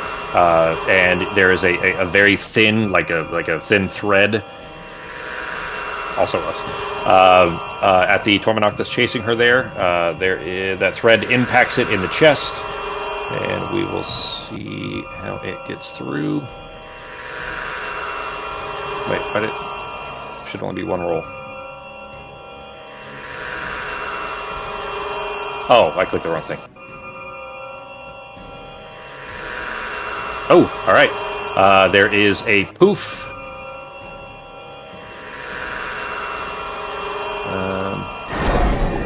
And the Tormenok is gone. And she immediately stands up, and because she was gonna have to kind of tumble out of the way to dodge that swipe by it, and is going to run as best it can. 1, 2, 3, 4, 5 to there.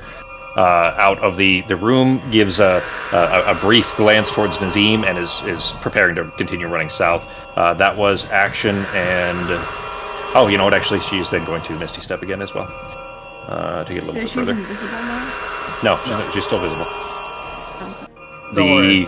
She banished the Tormenok is what she did, and then she ran and then Misty stepped down the hallway, like out of the area, out of the well, Nazim can still see her. Is where I'm saying getting at. All right, the other one. Well, let's see what the radius actually looks like, because he's also going to scream. Oh man. which is potentially bad news here. Agony Whale is 30 feet of the Tormonok. Okay, so you guys were all within 30 feet last time. This one, I think Nazim is out of. Soul? Love it. Oh yeah. So Nazim, you're definitely out. Everybody else, with a DC 15 Wisdom. I automatically fail, yes? Yeah, you automatically failed. You did, which is a failed death save for you. Fail. Although, you know what? Hang on. You got to be able to hear it, and you can't hear because you're unconscious, so... Yeah, because I think it's probably like psychic damage on a right? failed save, yeah. So never mind, Sarah. You don't take any damage from it. You're unconscious and not paying any attention to the... What was the extra roll I could do? Bring all this fucking damage. Oh, you have guidance. Yeah, it's guidance. So you can add a D4, Fox. So you actually... It might be enough, because you have to roll a 3 or higher, Fox. So 3 or 4. 50% chance. Oh, not with that. All right, so let's see what the damage is. I'll use my bardic inspiration actually. All right, 35, baby. so if you failed, it's 35 damage. If you succeeded, it's if you failed, it's 35. If you succeeded, it's 17. Great. Well, guidance is she used guidance, so guidance is done anyways, so you don't have to worry about that. Concentration, Sako, or Justin. Fox, did that send you unconscious? Yep. Okay, so healing spirit falls too then. There goes me doing locate object to find it. So Artemis down, Sarah's down. The healing spirit's now down because Artemis went unconscious. We're all gonna die. This is a death spiral. This is going bad very quickly, and they're not even going after you. They're not even trying to hurt you guys. The good news is Nora can pick both of you guys up and just run out. Norak is standing right over both of you. Yeah, as long as So the risky part now is as long as nobody gets in their way or is hostile to them, they're not going to try to attack you. Imagine how bad it would be if they were trying to attack you, obviously. But at least at the moment, you guys haven't really done anything other than indirectly helped her. So that is, well, actually, this one's going to run, which he's not going to pay any attention to Pogo standing there, especially with just a little halfling. He's not going to see you as being in the way. So 5, 10, 15, 20. So you can get to there. Nazim, rather, you're just barely outside of its way. So he's going to rush past you, which is definitely going to be an uncomfortable situation because he's kind of running straight at you, but he's not going to shove you out of the way. Pogo, DC, I think it was 18. DC 18. Dex save for you. All right. Fucking go! Backflip out of the way! Bam! Hey, all right. So you carefully dive out of the way. Pogo is crouching tiger, hidden dragoning, like back, one-handed backflip, like popping out of the way. Like the leg, like goes just tickles his fucking hair as he goes back around. All right. He does not read that as a hostile action. Apparently, he doesn't seem to care. So he doesn't understand martial arts, really. I don't think Pogo does either. No, but he's very good at avoiding he damage through martial arts. All right, Fox, your first death save. If you click on your attributes tab in your character sheet, and then where it says death saves, click on the word death saves, or click where it says death saves.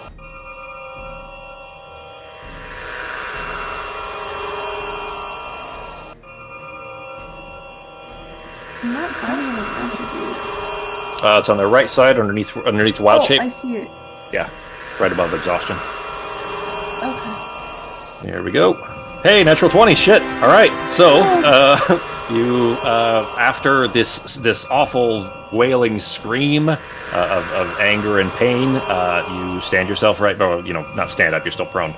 You kind of regain consciousness. I guess still in the room with that echo still sounding through it, but you are conscious with 1 hit point. Okay. And that is the beginning of your turn. So you still have your full turn. That's the beginning of your turn. I think it is, isn't it? Pretty sure that death save is the beginning of turn. I don't remember. Go ahead for now. For now, we're going to say it is, so I'll double check. I'm gonna use my last spell slot, which is level 6, to use locate object. Okay. Click it for me.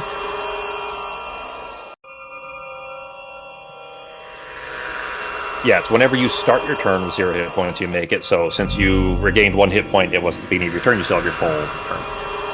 Alright, locate object. And you're trying to specifically get the Wood Sage's chorus? Yes. Alright. The pull, the direction that it's pulling you, is in the direction of the portal. It is not to the southwest. It's not where you saw her run, it's through the portal. Well, do we want to try and go after the Wood Sage's chorus? Sarah's unconscious. She knows nothing. I mean, there are other things on the other side of the portal as well. These just are the ones that happen to step through. You totally can. Just, if you're having this kind of trouble and these things aren't even hostile towards you, with only 3 of them on this side, being on their side might be a serious mortal risk. But up to you how you want to handle it. You do have to also realize, of course, that if you don't get through, your odds of getting another level 9 gate spell open are very low. That's not a common thing to have. What are your options? No one has plane shift to get you home. Getting back out would also be a problem, absolutely. Yeah. What do you mean no one has plane shift? Okay, Sarah does not have plane shift. I can if I prepare it. You don't have plane shift. Excuse me, it's in my list. You have plane shift? Shit. Alright, well, if you go in and, take a nap first. Oh, you do? Yeah, it's only level 7. I think Sako has it too, by the way. I'm pretty sure that Nazim has it. But anyway. No. Well, never mind, Nazim does it. Probably gonna play soon, right? It has been, at this point, 12 rounds? seconds. We're coming up on 18 seconds, so, yeah, you still have 7 rounds to go before it'll close. Okay. Would going through, would they automatically be hostile? You don't know. That's not the kind of thing that Arteme would ever have experienced or have knowledge of.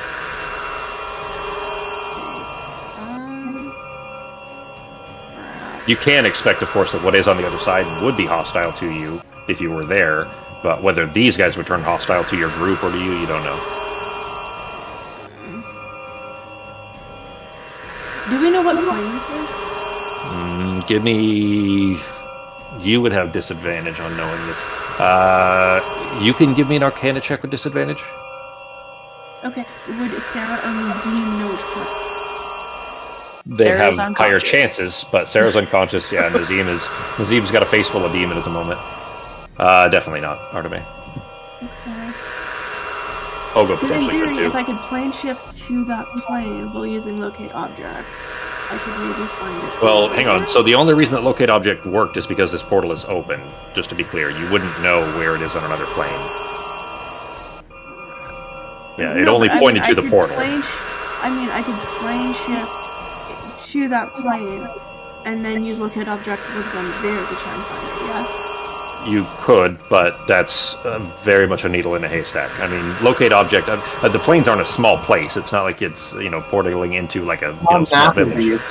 It's a whole nother world. So. Okay. I guess my only option is to risk it, go through, and the plan is to make a treehouse right away to sleep. You can certainly try. It's not a... I mean, you do have ways of protecting yourselves, on the other side if that's what you choose to do. But you would kind of need the whole group to do that. So this is a kind of out of narrative for a moment. The group will need to agree on that if that's the plan, because you would need an entirely separate campaign potentially on that side by yourself. You see what I'm saying? So if everybody's going, that's fine. I just can't split the group and then run 2 entirely separate groups. I don't have that kind of time right now. I'm gonna give Sarah a potion, and I'm really sorry, but it's gonna be one of the 2 spoiled ones left, so she'll probably throw up, but at least it'll get her up, and it's a bonus action. You're conscious, but now let's vomit for the next minute. No. It's to take a bonus action to take one yourself. It's an action to feed it. It's an action to feed it. Yeah, so that's true. Yes, and you already casted locate object as an action. Yeah. So you need a bonus action of a healing sort to get Sarah back up, if that's what you're going to I do. have no more healing spells. You can give the potion to Norok because he's coming up in a bit. Actually, Sarah's first, or give it to Pogo or something. Okay, I'll give it to Norok. Okay. All right. So Norok, she tosses you a spoiled Stratos potion. You're also in bad shape. You have 29 hit points left. Except when exactly. I'll just give you 2 of them. Here, I'll just give you 2 of them. Thank you. All right. That if your turn, then Artem. Yeah, that All right. Here we go. Then that will bring us to Pogo. Alright, I'm actually just gonna go ahead and, I'm gonna cast Healing Word on Sarah at a little bit of a higher level. And we're gonna do that at... we're gonna do it at 2nd level, so this is for you, Sarah.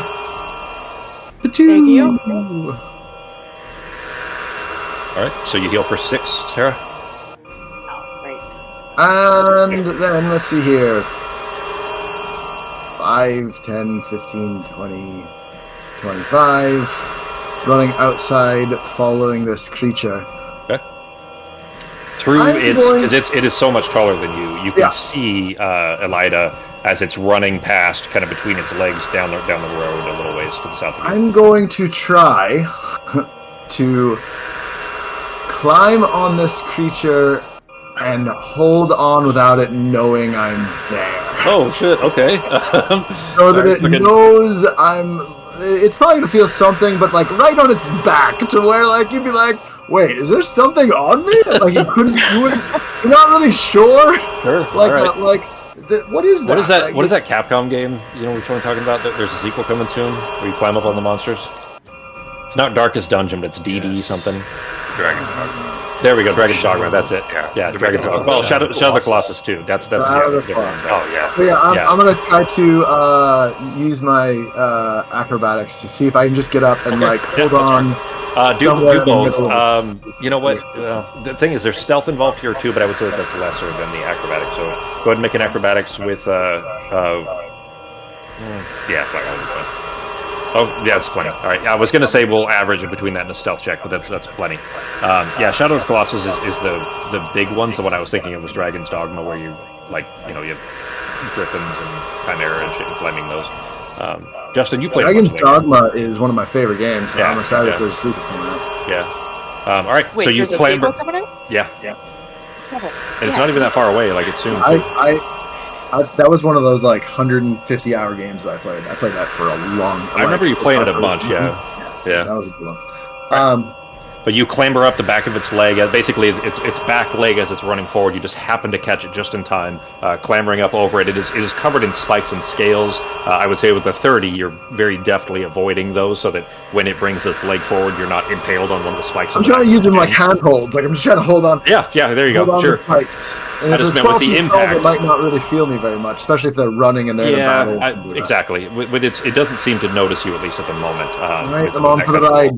All right. That if your turn. That's my action bonus. Yeah, that's it. All right.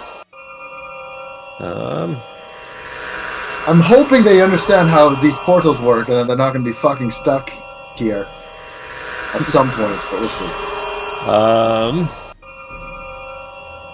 He's still. I mean, they're not concerned with you guys at all.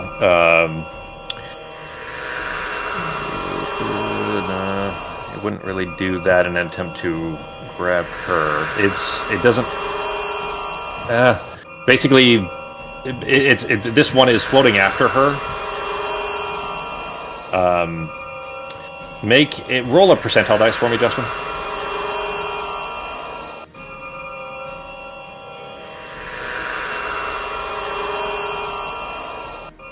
All right.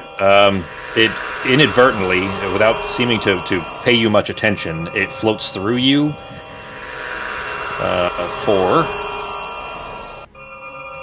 Oh, it's only 1d10. Not much. It floats through you. You take 8 cold damage as it passes through you. And that is it for its turn. It is trying to chase after us. Actually, it technically has its action, so it has to there. Fucking dash. Yep, it's dashing to go after. It can't do anything else when it gets there, but it is trying. All right, that brings us to Sarah. So, Sarah, you are now conscious with 6 hit points. What are you doing? I'm gonna tell her the Wood Sage's course is through the portal, and I'm hoping to go get it. Absolutely, don't you dare! We cannot. No, we will figure out where I want to go. I don't want to get too close to the portal. Can I see through the portal from here and try to figure out what plane it's from? Like, make out any landmarks or anything? That would be a little difficult, but I would say that definitely possible by looking through it. You'll need to move over closer to it because it's upwards at an angle there, but... Alright, I will go back over to where I got stomped on. Alright.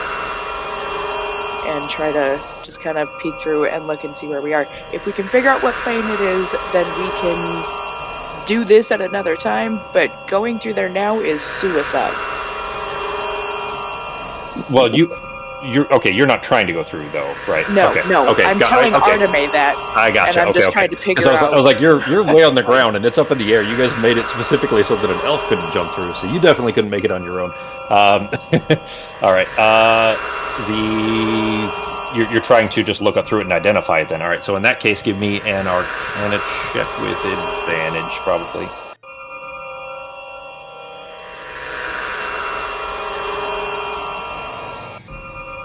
Oh shit! Okay, well, what you see on the other side is called Hood's Path. It's a specific area of Sorcana. So not only you definitely recognize it, but you specifically recognize not just the plane, but the area, the region, let's say. Okay. And how many feet was that to get there? 5, 10, 15. I'm going back. Got 30 feet of movement. All right. Yeah, yep. That is it. All right. So you see a very specific, not really mountains, but kind of spiky outcroppings and everything in the distance, and they kind of a section of what's called a throne, kind of like a rocky throne on the other side that you recognize. It's not you don't see any other moving creatures or anything of that sort, but you do recognize what you saw on the other side. So you said a throne? Not something somebody's sitting on, but it's an area called Hood's Path, and there's nobody's sitting on it now, but it is like a giant rocky, chair, essentially, on the other side. All right. So that was movement. It's not really an action to do the Arcana check. That's kind of just a passive look, let's say. So any actions or bonus actions? Let me see. Do I have to be? Where's my message spell? It's cantrip. No, she just has to be within range. So I'm hoping she's within 120 feet, and I'm just kind of pointing where I think she's running to. Okay. And I'm just going to send her a message. Definitely within range. We really just wanted the crown back and to find out what was going on. We didn't want to hurt you, and we had no idea that those demon things were coming through. I think we should talk, if that's okay. We don't want to hurt anybody. I'm trying to be diplomatic here. Okay. Sorry, I got shit she can do at this point, which spell was it? Was it sending? It's just message. Message? Is that the reply? They get to reply to message? Yes, you can reply to this message. She shouts back in just an insane amount of anger and hurt. You killed my family, and there's nothing else, and it shut off. Oh, shit. We did do that. Yep, sure did. Okay. What did you expect was going to happen once we seen that it wasn't the elves? Like, hello? Trial by jury is probably what most people expect. Did she really expect us not to try and get the Sage's course back? Like, hello? I mean, you don't know. I mean, she probably doesn't necessarily hold it against you that you made this attempt. It's just, a shitty situation, and they're. You guys know what the IRA is? Anybody do okay. I was thinking Irish Liberation Army, but anyways, the Northern Irish fighting back against Britain, and the kind of constant fight between the Protestants and the Catholics there. But essentially, they're a not reasonable. They're a terrorist organization that you can kind of understand why they're assholes. I guess is how I put that. You can kind of like they're kind of right, but they're also terrorists and blowing up cars and shit. So they're still wrong, but you can kind of understand where they're coming from. That's they're kind like if there was a movie about the IRA made by the IRA. It would be kind of like people would vote for the IRA. Yeah, exactly. They wouldn't have to change too much. You'd just be like, oh, they got a point. If only they would stop blowing up cars, schools and shit. All right, your turn, Norak. I think I'm just going to... Well, I'll probably move away from the blow. Yeah. Yeah, they are both up. They're both, like single-digit hit points, but you're awfully close to it yourself, so... So just, again, hit it out in case everything turns around and decides to back at us, and I'm not going anywhere. Alright. So. Alright. Are you going to... Well, you still have action and bonus action, and you do have things you could use to heal yourself if you chose to do so. That's a good idea, huh? You do know that these things have screamed like 3 times so far, and it's hurt all of you pretty much each time, except for Nazim, who was, got away a little bit. But, one scream is enough to put all you guys back down again, pretty much. Yeah. You guys are in bad shape, so... do you have a regular one, or are you going to use the spoiled Stratos? I think I used, let me double check, I think I used all the other ones that I had, so I think I just had the ones that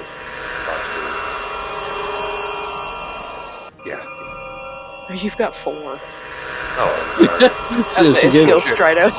On the way by, I'll hand there's one back Artemis, one to... okay, leaving yourself with 2? Sarah. Yeah. Alright, so Artemis, you have 1, Sarah, you have 1 if you want to add those. Norak, you can use the trade thing too. I already have 5, so I'm fine. Okay. Well, I'll give them both to Sarah then. Alright, so 2 to Sarah? And then I'll use 1. Alright. DC 14 con save G. I was thinking it was a minute, but it's only 1 turn if you fail it. But you spend vomiting. And it is 8d4 hit. I'll click it for you, Holmes. There you go. Not with a 9. Okay, well. You drink it, and it comes right back up again. You get the healing, but your turn is now spent. Your next turn, vomiting. So you do get the. Go ahead and click the healing. You get the button for healing, rather. Nazim, you're up next.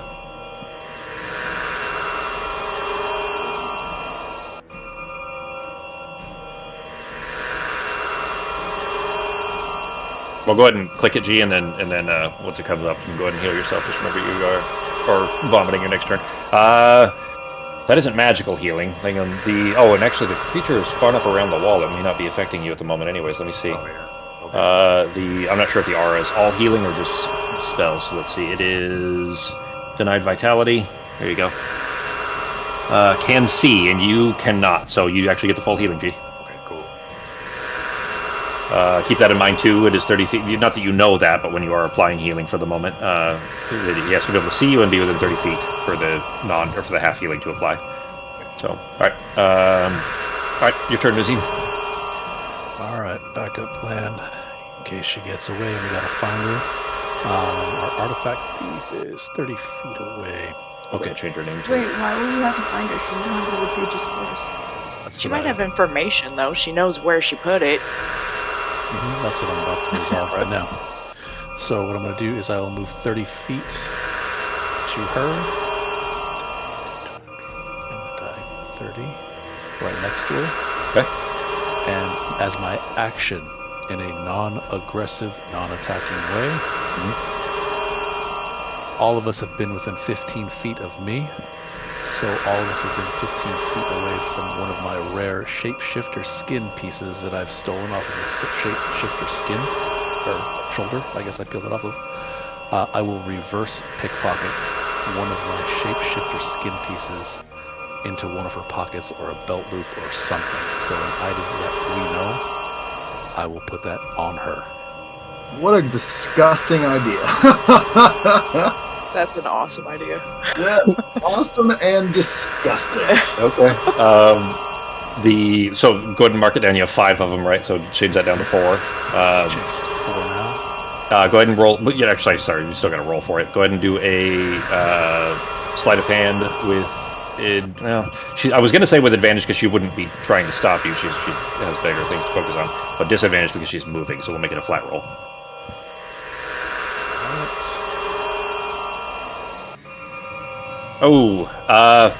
You try your best to shove it into a pocket, and she clambers fast, and it falls to the floor. Inspiration on that? Yeah, go ahead. Alright, it's a plus 10, right? Yeah, it's not plus 10, it's a Or D10. D10, sorry. Oh man, I forgot about that movie. That was so disgusting. Alright, I mean, at 10, you try to shove it into a pocket, and she runs past, and you don't see it. You're not sure where it is. You don't see it fall on the floor. It definitely didn't make it into her pocket, but the cloak kind of, covered in front of it as you pull away. I'm going to tell you, though, that you clearly drew the attention of the Mazaloth as you stepped in front of it, between it and her. It is now paying attention to you, I guess is how I'll put that. But that is it, and you don't know where it is. It didn't fall on the ground. Okay, sounds good. All right. That was action to do that. Any bonus actions?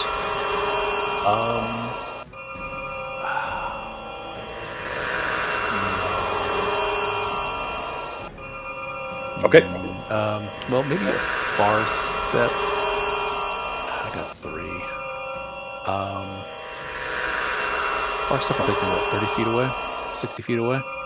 I don't remember far step myself. Yeah, I think it's 60. Yeah, there it is. Let me go ahead and cast far step, and I will 60 feet far step away from him immediately. All right. Go ahead and click it. Click the spell. Oh, sorry.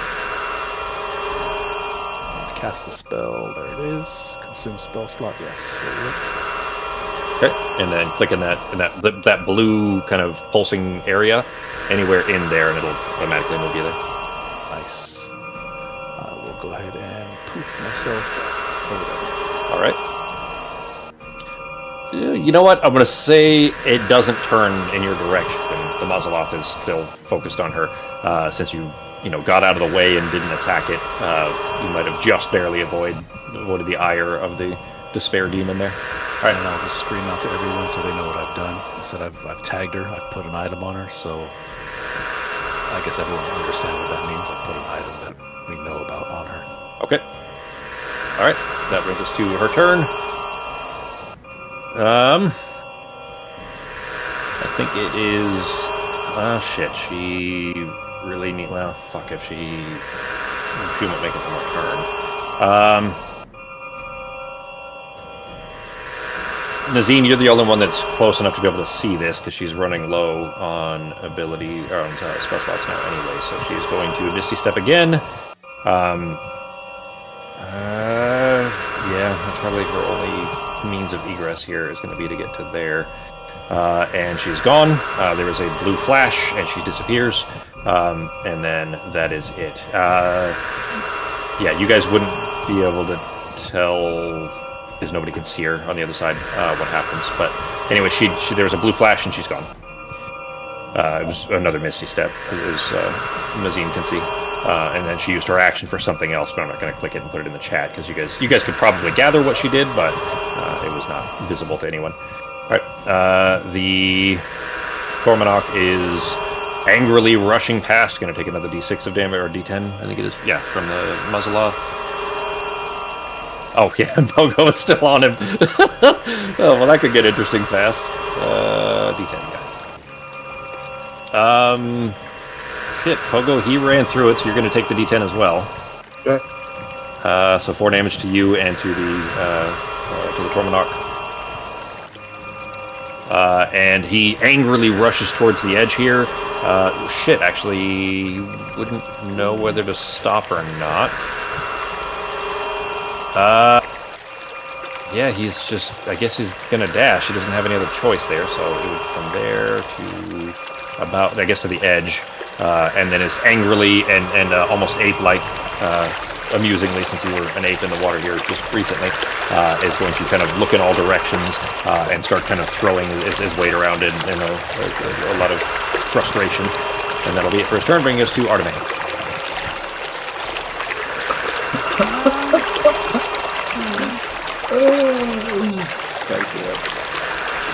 I'm not sure. I'm kind of out of stuff. Did Sarah realize what time it was? she Yes, did. I don't know if she said would've- anything. I probably would have said something like, fuck, I know where that is, and backed up. Okay, so we could go back later and get to double digit scores? I mean, Well, she we rolled have high to- enough. Yeah, I mean, so it would narrow the haystack down to, you know, a smaller size. It wouldn't be the entire plane. She knows the region that it's in as well. Okay, so you know that region, so we have a landmark to go specifically there. We have a starting point at least. But we would also need a tuning fork tuned to that plane. Sarah, you're pretty confident you have means of getting there if you needed to. I figured. There's like maybe 15% of your body mass is attuned to that specific area. Could I use myself as a tuning fork? You're kind of a tuning fork yourself. The whole arm is. I mean, it's created from that. Like, it's kind of naturally part of it. We could rest and then go after the digit scores. I mean, it's an option. Better than going in now.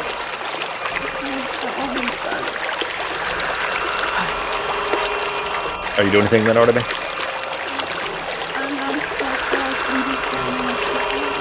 Okay. We probably shouldn't stay too close to this portal.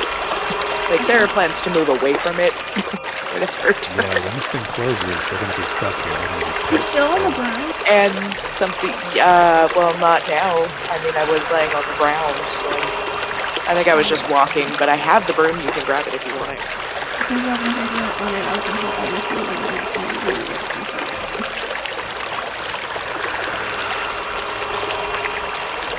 Could she... We would have to wait for my turn to move, though, right? Yeah, if you're the one controlling it, then yeah, you'd have to grab it. How do I use a potion if it's not an actual item? Because it's an item I carry. Oh, because it is. Okay, so what kind is it? Is it item? The regular one? Where did it come from? It's just what we picked up, and then you said you Oh, had it, but then I since see. we weren't adding stuff to our inventories, we started creating stuff, so Sorry. I didn't forget that I had it. Yeah. Okay, so you regular one is 44 plus 2 is what it is. So just roll manually 44 plus 2.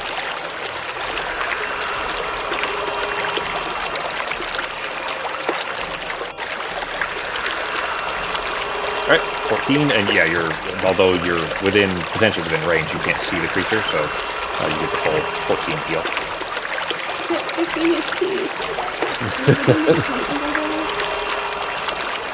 No, Nora gave me one, so you know, take that off the turn. Alright, that brings us to Pogo. pretty low,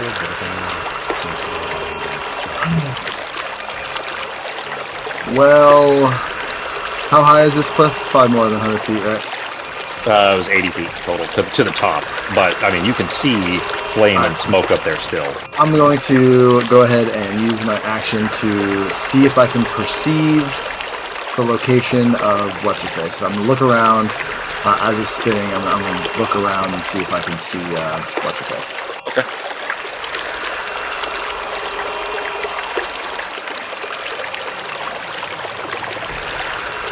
Do you want me to roll for perception? Yeah. I assume you were rolling it. You said you wanted to roll perception, so you know what the dice roll would be. 22. All right. Well, you can't see anything, but I would say that with Togo's natural talent for picking up perfumes and that kind of thing, and having smelled her specifically before when she had gone invisible, the smell stopped when you passed that chamber at the top right. The Pride Demon continued running. What's that? I'm going. Yeah, well, I mean, he did the exact same thing even as an ape when she ran past earlier, half an hour ago at this point. So. I'm gonna jump off, Okay. and I'm going to try to hide in the bushes next to the wall. So I'm going to just kind of jump off. I'm gonna hide down here, Okay. and that's actually gonna be my action is to hide. All right. I haven't done that in a long time. No, yeah. Go ahead and roll stealth. Corgi just runs right past her.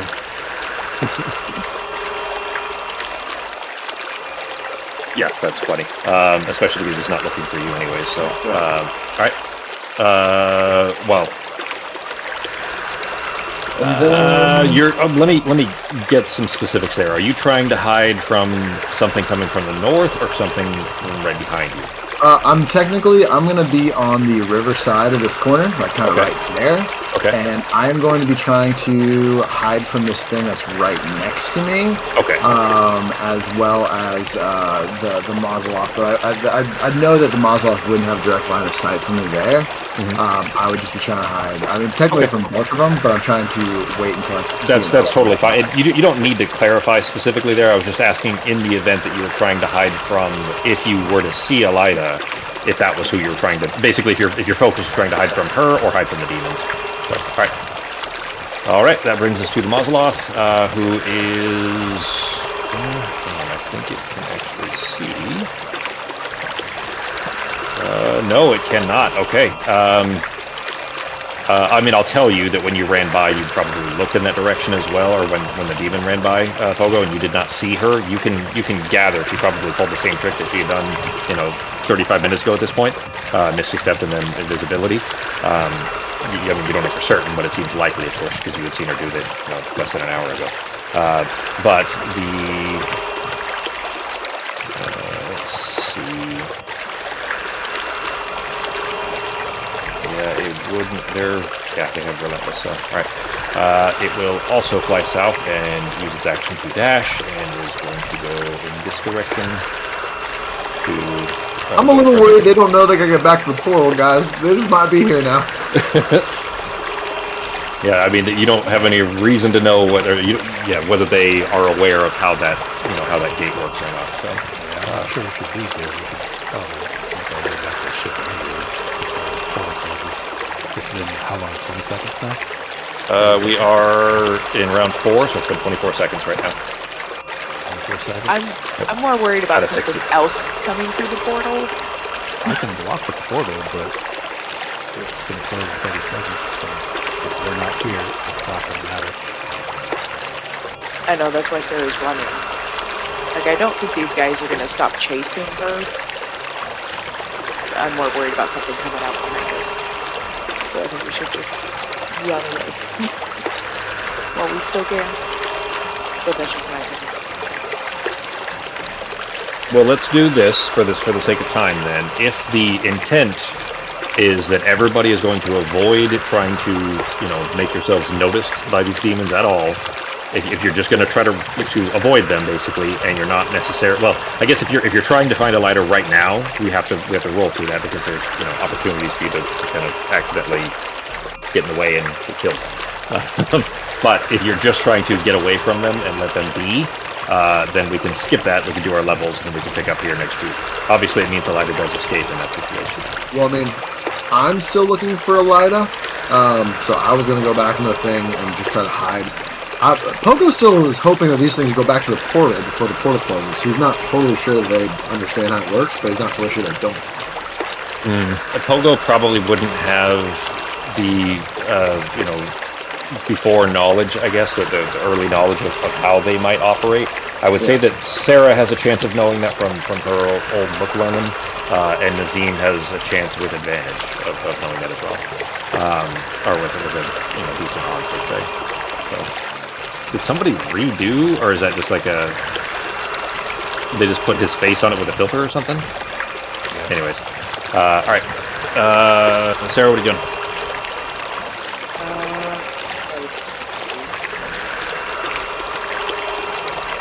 Zartame on the broom, right? Zartame said she was going through, yeah, so what do we do? Right outside the door, so we get here. And then, let's say what happens. I changed it to the broom one, and it's real small, so I had to set it back. And then I'm going to take that potion. I don't have it in my thing, so that's 8d8 plus 8? He gave you 2 of them, so Norak, I'll go ahead and I'll start it for you. But if you send to Sarah, I'll send you one of them. Go ahead and take it. Just don't expend it, because you still have that one left over. Meaning, if you're going to drink one, you still have one left over. So just leave that one in your inventory after you click it. And then you'll need to make the con save as well.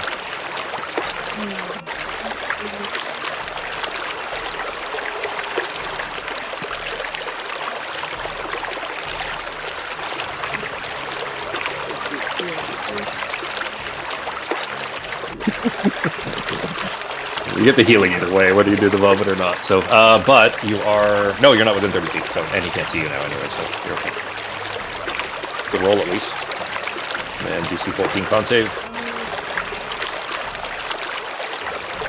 Alright, so you succeeded. So you managed to keep that down as you, single-handedly try to drink this while holding onto the broom.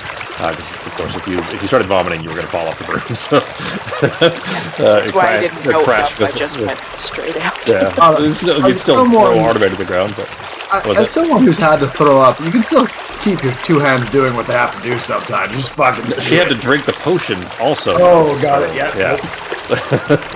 If you've got a bottle in one hand and have to vomit and hold the broom, he's going to be crashing that car. I don't really have anything that's going to help, and Sarah's plan at this point, even at 36 health, is just to avoid. So I'm going to cast Shadow Skin myself. Okay. And just stay right back to the limit. Alright. And that will bring us to, let's see, Vanish. Yeah, that's Vanish one. I'm going to remove him because he's gone for the count anyways. There we go. Alright, Norok, it is your turn, V.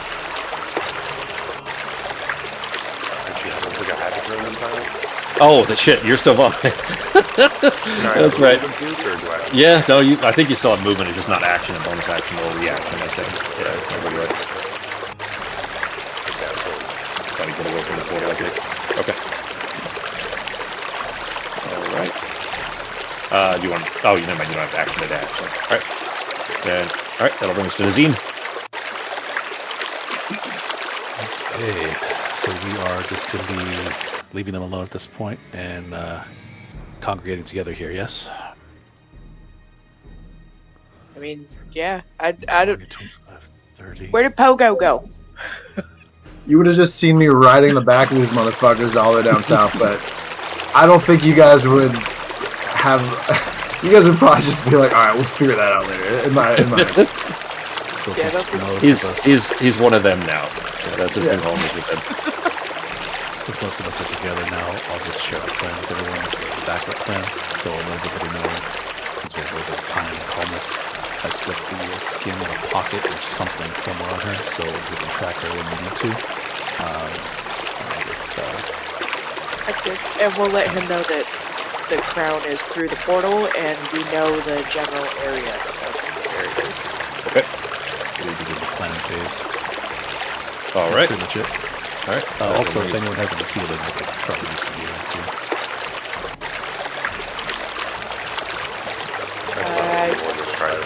You can have it if you want to talk to us. Just one of the 12. You can have it if you want. You did just hear Norok, which Norok's heaving is probably pretty cacophonous. So but there's probably a lot of awful retching sounds coming out of that cave. Pogo, give me a perception check. I'd say with advantage even at this point. Yeah, I am pretty much just looking straight at these big things too. It's like trying to keep an eye on them as they run past. Well, as you are staring at this gargantuan demon standing right next to you, that's kind of angrily lashing about, trying to smack that tree that you're hiding behind, and so on, you get a strong whiff of that perfume that it's run up right next to you. It's like near you. Okay. You don't see her anywhere. Oh shit! Actually, I forgot about something that was an important factor that happened 33 minutes ago, maybe at this point, something like that. This whole hallway here is filled with dense plant growth. Not enough to obstruct, to cause terrain issues, but you smell that and you look over and you see invisible boots. You see the footprints in this heavy plant growth. You can see exactly where she's standing. Arteme put that up, and it hasn't gone down yet. It's plant growth. It stays there, and it filled this whole hallway because it was like 150 feet or something like that, something huge. So this whole hallway is still filled with that dense foliage on the ground, and she's standing in it. So she doesn't notice you. She wasn't looking for you. She's just running south, like between these two. In fact, I'm gonna go ahead and ping. She's right here. Okay. So right next to you, basically, trying to be against the wall and hide. One right there. So that's it. Sneak right here. She dashed to get there, so she doesn't have anything else to do, but she's still invisible. Which now, because he was looking for her,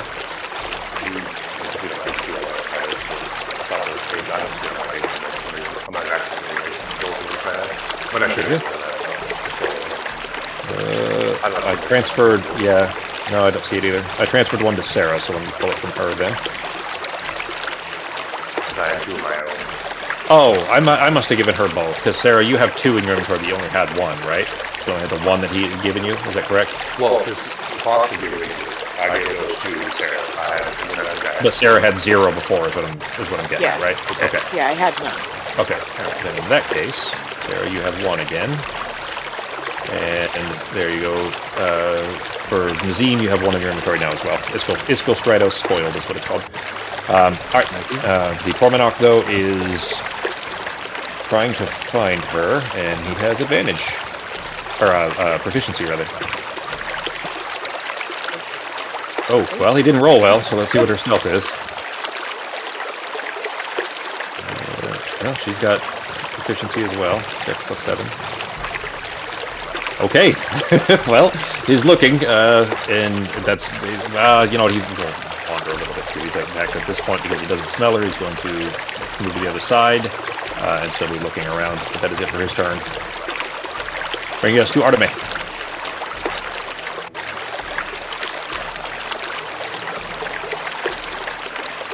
What you doing, Fox? You don't know where she is, obviously. You don't know where Pogo is either. So Pogo knows where she is because he's next to her, but you don't know that, and you don't know where Pogo is. I believe you'll just follow the footprints in the back. The footprints didn't start that. You kind of could maybe, but they go so far away basically that they can kind of move far enough south and then around the corner. They don't last forever either. They're it's just grass and it's just a foliage growth, so it would kind of balloon back pretty quickly. You potentially could, but you're not close enough to be able to identify where she is right now anyway. You just know that it's to the south somewhere, which is the direction where the demons are coming from, and the direction that if they were going to return the portal, they would have to go back through. So. Okay, let's go hide in the stuff over here. Go ahead and move there or ping it, I guess, so that I know which one you mean. Okay. All right, you make your way over there. You do see the giant prince of the Tormanok demon that has run through there, kind of pulling up a lot of the plant growth that you've made. You can see the small footprints of Elida that go down to the south a little ways and then stop. And that's it. So, all right, just gonna hide in the alcove. Yeah, I would just need to say what that. You'd have to hop off and run on your own. You can't also you can't both move the broom during the same turn, if that makes sense, because otherwise the broom would have unlimited movement speed. Does that make sense? Okay, well I'll just wait and I'll just point out to the side and okay. All right. Sounds good. Then that brings us to Pogo. Pogo just stepped away for a second, so we'll come back to him in a second. Or as soon as he's back, anyways. Sorry about that. I am back. Okay, all right, go ahead. What you doing? It's your turn. Okay. Well, can't thunderstep out of there with her. I am going to.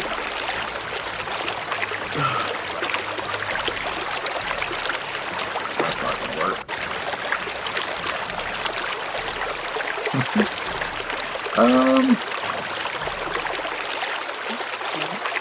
It's clear to you, by the way, that she's trying to stay as close to the wall and flat, like trying to, minimize her detection radius type of thing.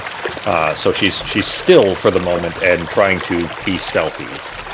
You can see her perfectly fine, but you're perfectly hidden. She is not. I am going to cast invisibility on myself, and now I am going to follow her. I'm going to keep. Okay. All right. So basically, if she's not, I'm just gonna follow her the best of my abilities, and that's gonna be what I'm doing. And that's the end of my turn. All right. You know what? She's not even paying attention to you, so there won't even be a check for her trying to like look in your direction. Except, never mind. You do have to give yourself away to be able to cast that. You see why? Because there's a verbal component, so you're going to have to speak the word, which means that she's going to hear a little halfling hiding in the bushes saying, mumbling under his breath the word to cast a spell. So she's going to know. I mean, you have to say it audibly enough. Still a risk. There's the reason that you can't just whisper, Fox, is that there's a whole ability for sorcerers, for silent sorcerers and silent systems and stuff. Yeah, so if you could just get away with just whispering, then it would mitigate that ability. So it doesn't. I mean, she won't necessarily know that you're staying there or anything else, but she will know because you're right next to her, and you have to make a verbal component. So it's not a bad plan. I'm just saying. Fucked up, huh? She's below half health. Yeah. She's actually a little better off than you are right now. She take as much damage in an airship crash. Yeah. I'm gonna go ahead and.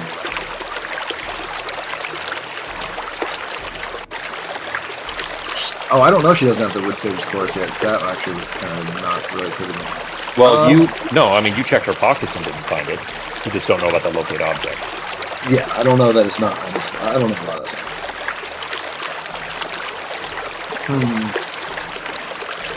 In that case, I will simply continue to hide, and I'm going to be trying to hide from her as well. Okay. So not invisibility?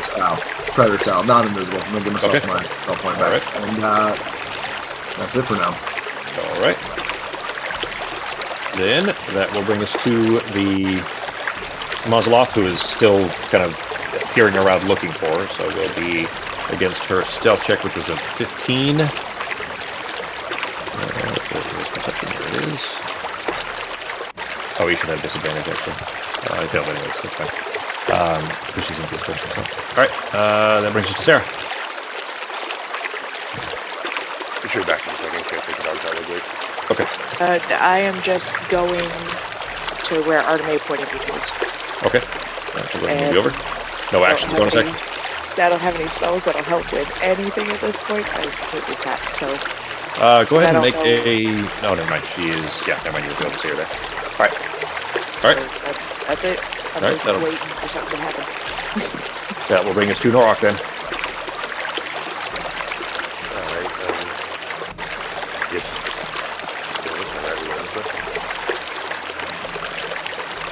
You saw Sarah with Artemis on the broom to the southwest. She's still... Yeah, she's over there in her shadow skin.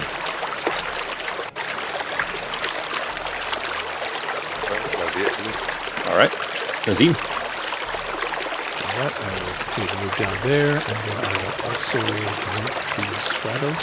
Alright. Yeah, Stratos. I will follow them, sticking with the group, and for the Stratos, what I roll for that? Click the one in your inventory, and that'll put up... There you go, go ahead and click the healing. And let's check the 30 feet. 30 feet from him. Nope, you are outside of the radius, so you can full heal. Yeah, go ahead and healing and then normal. Coming up. Right, so you go for the full 31 because you're outside of the radius of the Mauseloth's depressive healing thing. And then go ahead and click on the... make sure you don't have anything else selected, just yourself or nothing. And then hit the saving throw DC 14 Constitution. Click that button there. 7 14 coming up. You move yourself on purpose, Sarah? Yeah, no, I would have been farther in. Sure. Okay. Okay. But it's just right outside. All right. Sako, this disgusting, long since decayed, yeah, exactly, healing potion goes down and immediately comes right back up again. You have to spend your next turn vomiting. So that's it for this turn. You have to end your turn here, and then you don't have actions or bonus actions or reactions next turn. Bring us to hers. She's still invisible, Pogo, but you, like, Oh shit! She might actually step on you, because she'd be trying to keep on the wall there. She doesn't notice that you're there because you didn't reveal yourself. I mean, unless you're going to intentionally let her step on you, make a dex save, or like step through you, I guess. Yeah, I'm gonna try to awkwardly. This is the goofiest. Yeah, I mean, because you're not invisible, so she would step in your hiding spot there. So. Oh well, all right. You scramble under these long fronds of this, big fern, essentially, and you kind of scramble beneath the branches of it as she steps over it, stepping on you, essentially, and then past you. You can see through the underbrush where she's going, and it's along the brush over here. She's actually going to spend her action to dash, but because she's being stealthy, it's half movement, and she still only has her 30 feet, so that's about as far as she can get.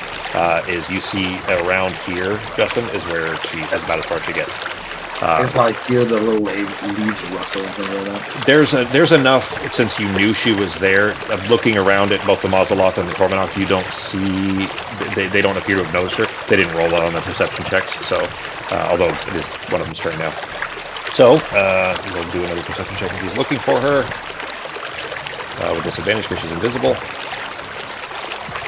A 9, and the other was an 18 that he dropped, so very good. Oh shit, I forgot to have her roll another subject actually for this turn. So let's see. That's probably good, but let's double check. Stealth, disadvantage for invisibility. Yeah, definitely plenty. Alright, so 26. Alright. Still looking for her, stomping back across the water, over to here. He is kind of near, not over you, or not, shoving you out of the way, but in your vicinity there. Bringing us to Arteme. We're in the alcove, right? You're in the alcove. You have not seen Pogo for a bit. You just know that he was on the back of the larger demon, that he ran away. You haven't seen him for a bit, and you're not sure where he is. Okay, so I'm not really going to do anything with that person. Okay. Because I need to get stuff back and stuff. Okay. Alright, that'll bring us to Pogo then. Alright, I am going to do the same thing. I'm going to follow the footprints stealthily, going the same direction. Okay. I'm going to tell you that she is... Well, never mind, you can't see her. I'm going to tell you what? Before I do that, I'm going to go ahead and cast invisibility on myself. Okay, I was going to say she would be looking over her shoulder the entire time, looking at these demons, and you would be right in that path. You wouldn't be able to hear me, so... but especially with the noise of the water. Yeah, I just meant that since you weren't invisible, she would almost certainly spot you. Yeah, so I'm going to redo what I'm doing from last turn, where I'm going to go ahead and cast invisibility. Alright. And also, guess what I'm going to do, guys? I'm gonna use my little fucking seeing thing. I basically forgot the fucking head. I wondered when you, because I told you she was invisible and sitting right next to you. It took me the whole game. I just fucking forgot I had the guy in it. So now, oh god damn it! I don't have it anymore. Shit! Alright. Well, I don't have it. Shit! Alright. And I'm going to now. Would you ever follow that? No, I mean, you wouldn't have had any reason to. No, well, he was digging through the bag of holes that he has to have back. No, not a chance. I didn't think this is where this was ending up, so there's no reason. Also, why do I have two of them in my inventory? I think it fucks up, and sometimes it duplicates. Oh, is that what happened? Okay, maybe that's what happened to the Stratos thing here, too. So, it was about here is where she stopped. Alright, so I'm just doing that, and I'm going to use my dash motion as well. Okay. 5. You've only moved 15 so far, so yeah, that's 25 right there. Somewhere around there, maybe one more step, but basically I'm just following. That's where, yeah, this is where you saw the footprints head, so. I'm just gonna keep following. Okay, alright, go ahead and make a stealth check with advantage. Not necessarily relevant right now, but in case it does. Sure.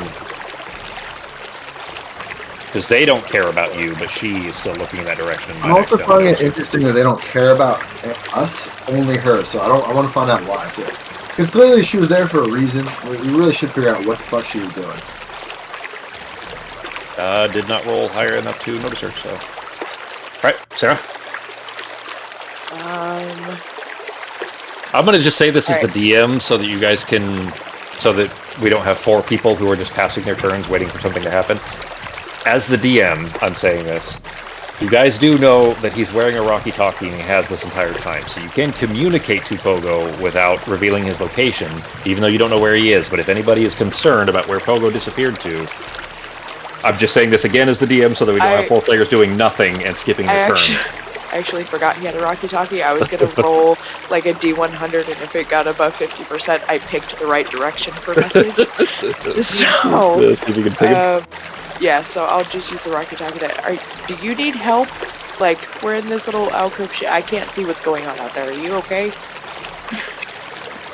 You do have to speak aloud, remember, to use the walkie-talkie, so you may not get a response from Pogo, but... You know what, actually, that is true. You're not going to get a response.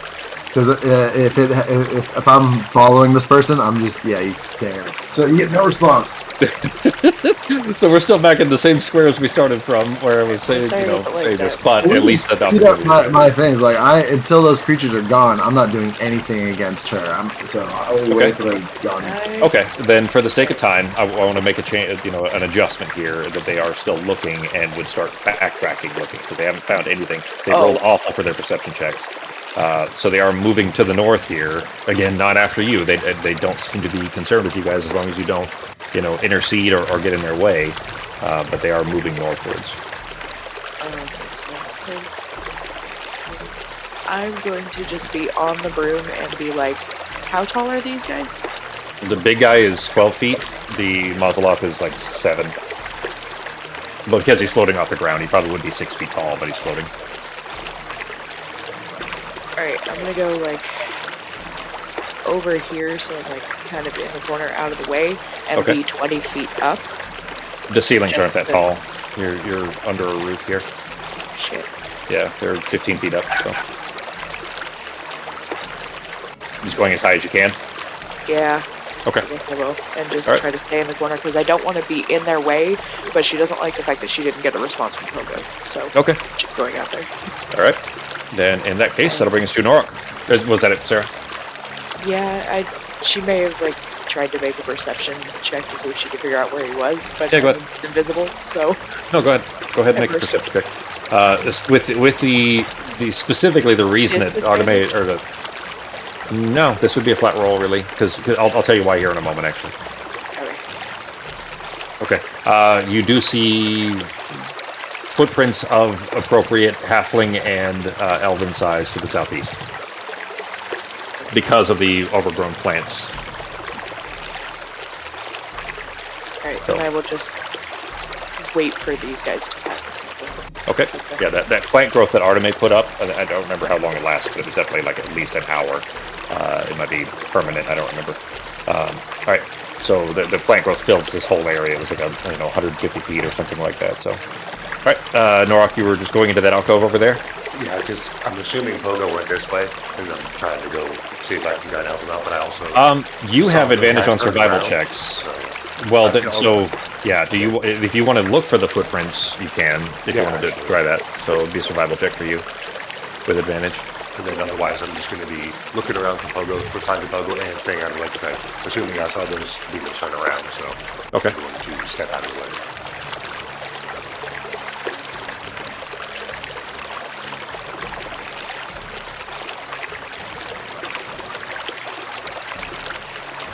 Nazim, you're up next. Okay. You see a set of elven footprints that are actually going out of where you're standing, like basically right where you're at, around to the south, and that's it. So she was in this room and went to the south, is what it's saying. Okay.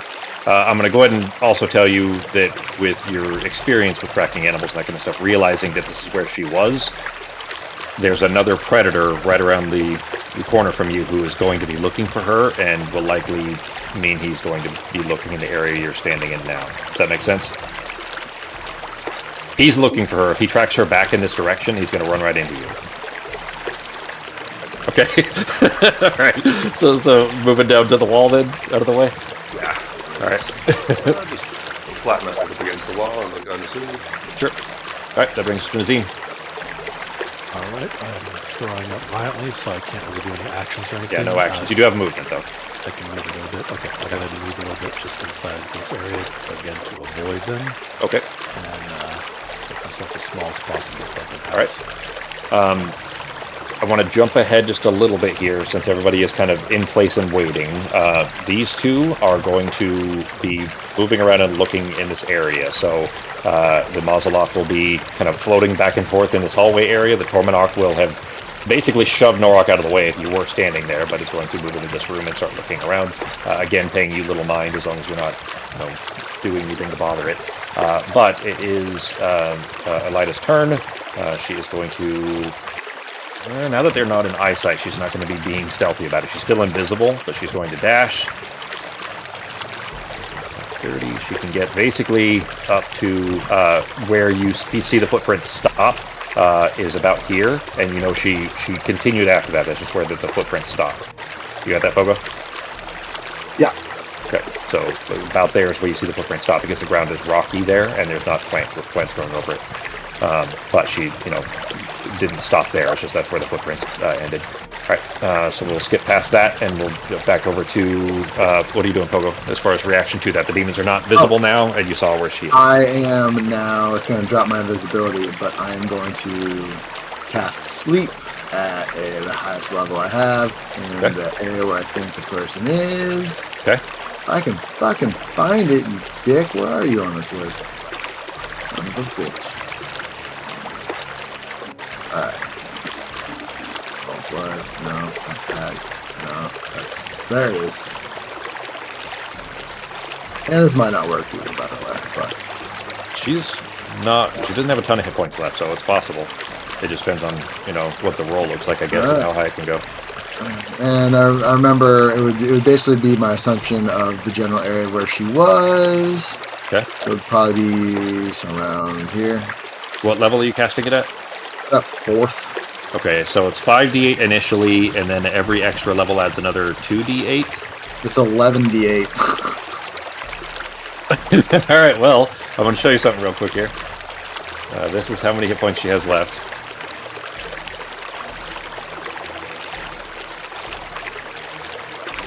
So, there is a thump in the grass on the other side of the rocky area. Actually, if she's asleep, she's no longer concentrating. So there is a thump, and then a body appears, where you see her collapsed, unconscious. I'm then going to go over the walkie-talkies and tell them that down by the river, couple... Down by the river? Down by the river. Anybody playing in front of Baldur's Gate recognize that. I have her sleeping, just to let you know. Try to keep this quiet away from those monsters. See down, you've heard it. I'm trying to... There it is, unconscious. I was looking for the ability there. Alright, so everybody hears Pogo mentioning that over there, whispering at least quietly, mentioning that over that. Sleep is not concentration, right? It is not. It's a one-time thing. Nice. All right. So you're still invisible then. No, I cast a spell. It drops the invisibility, I think. Oh, yeah. It's not greater invisibility, huh? Yeah, it's just standard. All right. Then, in that case, you are now visible again, but you did manage to catch her before she escaped. So everybody hears that she is, caught and unconscious. They would not go back in that direction. I want to wrap this so that we can get the level ups done, and then pick up next week is what I'm hoping to do here. Assuming nobody is going to attack the demons or otherwise do something that would make yourselves hostile to them. Nope. No, definitely not. All right. Nope. All right. I assume not for Fox, obviously. So, all right. Then in that case. What round were we on? We were on round 7, so they would actually go ahead and return, not necessarily intentionally otherwise, just in the extent that they lost their prey. I would tell you that you never got the impression that they understood that this portal was a temporary thing, but they do make their way back. They're not smart creatures. They just made their way back because they couldn't find her and they've lost her, so they are making their way back. And the portal will close at that point. So we will go ahead and wrap session-wise here, but let's get level ups taken care of. And they are gone, so All right, with that done, let me go ahead and move us to... By the way, for everyone, she'll be asleep until we wake her up for the duration until someone hurts her or wakes her up or whatever. Good, so we can put the cuffs back on her. It's 1 minute. It's not a ton of time. Oh, really? Yeah, it's 1 minute. Oh, shit. Then I'll tell that's you... what it says. Duration is 1 minute. I'm reading the script now, but...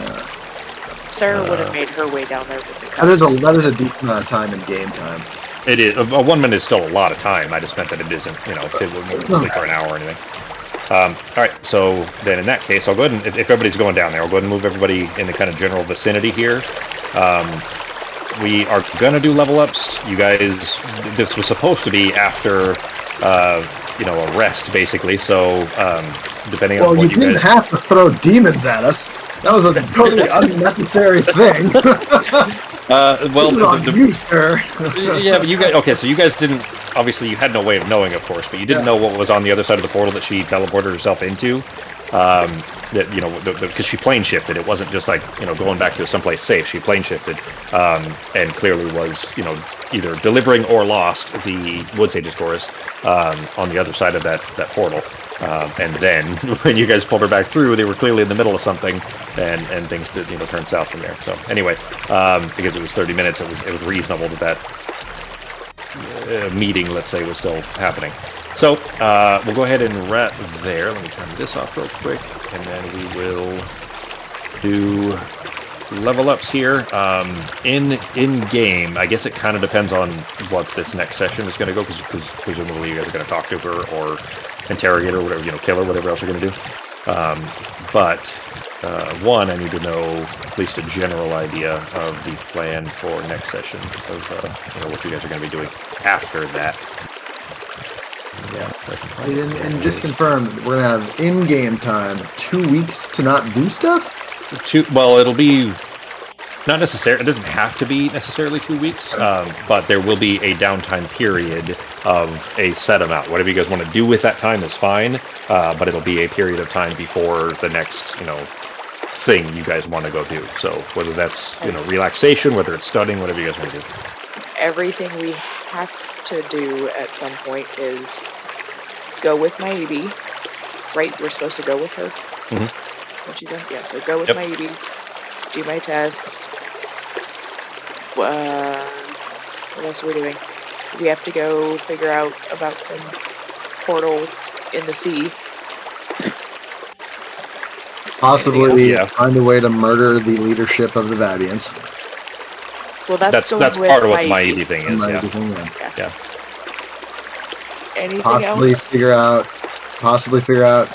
what we're gonna do about the king being a imposter and a melting person. There's that. You did kind of leave a mess in the Empire before you left, in Mist. We might want to let that cool down a little bit first before we go back to that. It isn't really your guys' problem anyway. That is just something that happened. You guys don't necessarily need to try to, resolve it, even though you were pretty directly responsible for the death of the Emperor. But we were partially at best. No jury would have convicted us. That is still negligent homicide by filling the place with water. Negligent homicide to a body. It wasn't just a body. He was on a medical table in a facility where he could get medical care, and you flooded the place. The water wasn't there naturally. You brought the water in, remember? Technically, we opened the portal to run away from things. We didn't. So if you're running away in a car, from something, and you hit somebody and kill them, you're still responsible for it. you guys drowned him by not paying any attention and not caring enough to try to rescue him off of the table, even though he's behind bars, sure.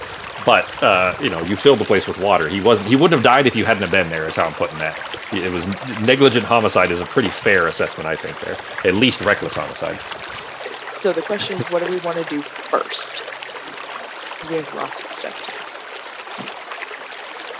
Sarah wants to put off her test as long as she can, so if we don't do that first, she is great with that. I'm a little confused. It's 2 weeks of downtime, not actual playtime, though, right? Like, we're not playing, we're not taking that 2 weeks to go out and do stuff? Like, in the game? I just guess I'm a little confused. Well, so... It's like a time skip. It's Okay, it's a so it is short a time time jump in the game. Yeah. All right. So we can't do any of those other things that we're talking about during the time. Well, it wouldn't be during that That's during that 2 weeks. You would be doing self development, whatever you Yeah, want, that's fun to make sure. or minor stuff as the group. That's all fine. You can do other things. It just wouldn't be those big, those big 3 things that Sarah mentioned. For time constraints, I'll just text you or Discord you, Pogo. I got a few items, but yeah, that's fine for the downtime stuff. Yes, but the other so the downtime, yes, that's for exactly that. So I already got. I say we go with Maibi. Like first we talked to this girl. I don't know if we're gonna, depending on what she says, I have a feeling we're gonna not be able to do anything about the Wood Sages course, personally. But not right now. Not right. Well, I don't even know if we'll be able to do anything. Period. Like it could be in a den of demons or some shit, and I don't know. Doesn't seem like something we'll be able to deal with. But we'll know after interrogating her. We're not gonna kill her. We'll just do what we can. And I'm down for going with maybe. He'll be healed up. Okay, so if that's then if that's the decision for after the time skip, it didn't probably be 10 days to 2 weeks, let's say 10 to 14 days, somewhere thereabouts. So what your characters would be doing during that time. Nazim already gave me an idea of what he wanted to be doing, and same for Sarah. So the rest of you, just message me in Discord for what you'd be doing during the downtime. But otherwise, next week when we pick up, you guys can interrogate Elena here, and then you guys whatever we'll do the time skip and then jump over. But as far as level ups, let's go ahead and get that stuff. As far as the mechanical part of it out of the way, we'll just in narrative they won't occur until after the time skip, if that makes sense. So if you pick up a new ability, you're not going to have it during the conversation with her. Does that make sense? Everybody get that? Okay. All right. Who's ready? Everybody know what they want to do? Okay. Level 13 Bard, because Pogo hasn't had any fucking terrible life negative events, so he's moving back to his normal self. Really? So murdering Artemis' aunt. I'm gonna be honest. I don't think that will have taken its toll on him completely yet. I think he's still gonna go to Bard as opposed to Warlock. Oh no, I didn't mean as far as your leveling choice. I'm just saying that hasn't had any terrible life events where 30 minutes ago he was pretty down about accidentally murdering with an by crashing an airship, let's say. Yeah, that was more of an accident though. It seemed pretty. It wasn't a direct thing. Yeah, it wasn't on purpose, obviously. All right, Bard 13. Bard 13, and it doesn't give me much. I just get a 1 higher level spell slot, level 8, I believe, or whatever. Mm-hmm. And I might swap out my spells. I don't get any new ones. Really? I don't think so. And then, but I do get this cool thing where I get to add a Bardic Inspiration die to saves if I want. Just for yourself, though, right? Cool, yeah. Okay. So it's for myself. It's I don't know what it is. It's something really good. Where is the table? Did they rearrange this? There it is. All right. Bard 13. Song of Rest is the ability you get at Bard 13. Song of Rest, no, that just goes higher. So I don't use it a lot, but when we take a short rest, I sing a song, we get higher. Yeah, it's to D10s now, but I don't see the... It's kind of worthless since we've been using the healing spirit, but it's not a problem. Might be better now that the healing spirit will be a little nerfed from not having anything. And there should be one other thing for Bard level 13. Well, I do see it's another spell. You do get one more spell. No cantrips, but one more spell, and access to 7th level spells, so it could be a 7th level one. Is that what you were thinking? Maybe it was a spell that you were thinking of? Because I don't see anything else. No, I was thinking about Bard College feature at 14. That's actually what I had already, Magical Seekers and Bard College feature. I just forgot that I was, my levels for things were... So, okay. I'll go ahead and roll for my thing, and then I'll have a spell here soon, I'm sure. Alright, talk up, guys. Yeah, I forgot you. I need to do an early night tonight. Have a good one, man. Later. I forgot you mentioned that last week. That's not good. Roll a fucking... D8, I think, for you? Yeah, D8. Plus your con modifier. Alright, so 3 plus your con is 1, so 4 more hit points. Bringing you to 102. 102, baby! Oh, actually, it doesn't look like it gives me the option to manually. It's a little, yeah, I did it. It's a there's a little gear, little cog wheel right above where it says, or to the right of hit points. Okay. So 107, and well, Song of Rest already has it in there, so we just know that's a D10 now, Yeah, anyways. no worries at all. But once you figure out your spell, let me know, because it is you have access to 7th level spells now. So when you pick one, let me know. All right, who wants to go next? I'll go. Mine's super easy. All right. I just have taking another spell, a 7th level spell, so it's sorcery. Well, what level? You're going sorcerer 13? Okay. Yes, so sorcery 13, so it's a spell. And I'm going to take, I think I put it in this book. It was like cosmetic spray, I think. Yeah, And you were going to. spray. Okay, and you were removing. Was it disguise something? Yeah, I'm gonna change out my disguise self from my wizard spell and get silvery barbs, which is also a wizard spell. All right. So. That is a very overpowered one that a lot of DMs disallow. I love it. I can't believe I never noticed it. It came. That's part of the reason that it gets disallowed is because it was. It came with one of the expansion books, and like it's a very overpowered one that a lot of people or a lot of DMs just say no, you can't have that type of thing. But I don't mind. I don't care if you guys are overpowered. I can find things to make challenging for you. Silvery barbs. All right, Sarah. I just like ruining all your fun. I mean, I can still. That's part of the. I would say that is typically a difficult thing, but it's part of the fun for me too. Is giving you guys encounters that are still challenging, despite you guys having a crazy amount of abilities and spells and things like that. What was the one you were trading for, silvery barbs? Disguise self. Okay. It's a first level. All right. And added prismatic spray.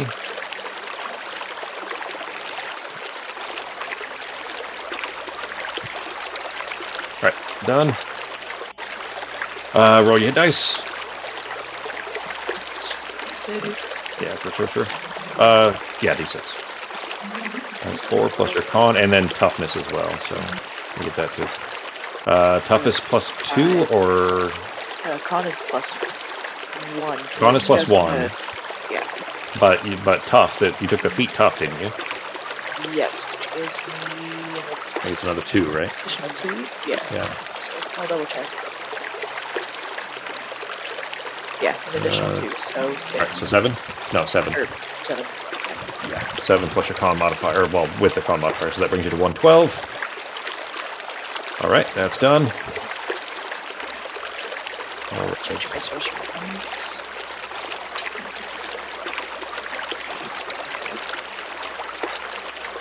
Alright, who's next? I'm easy. I'm just gonna do Path of the Berserker, of course, and go with the feat this time, and go with Savage Attacker. Alright. Reroll damage sides once per melee turn. Yep. Per turn, so. That is a good one. Alright. And I'll just take the average for the hit points. Okay. Yours is a d12, so that would be 6 plus your con of 4, so another 10, bringing you to 166. There we go. Norok, Savage Attacker.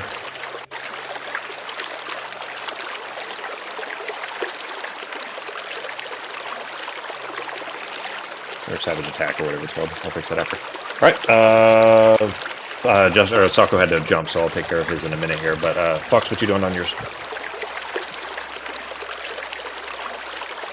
Fox? Sorry, I'm just looking up some feats.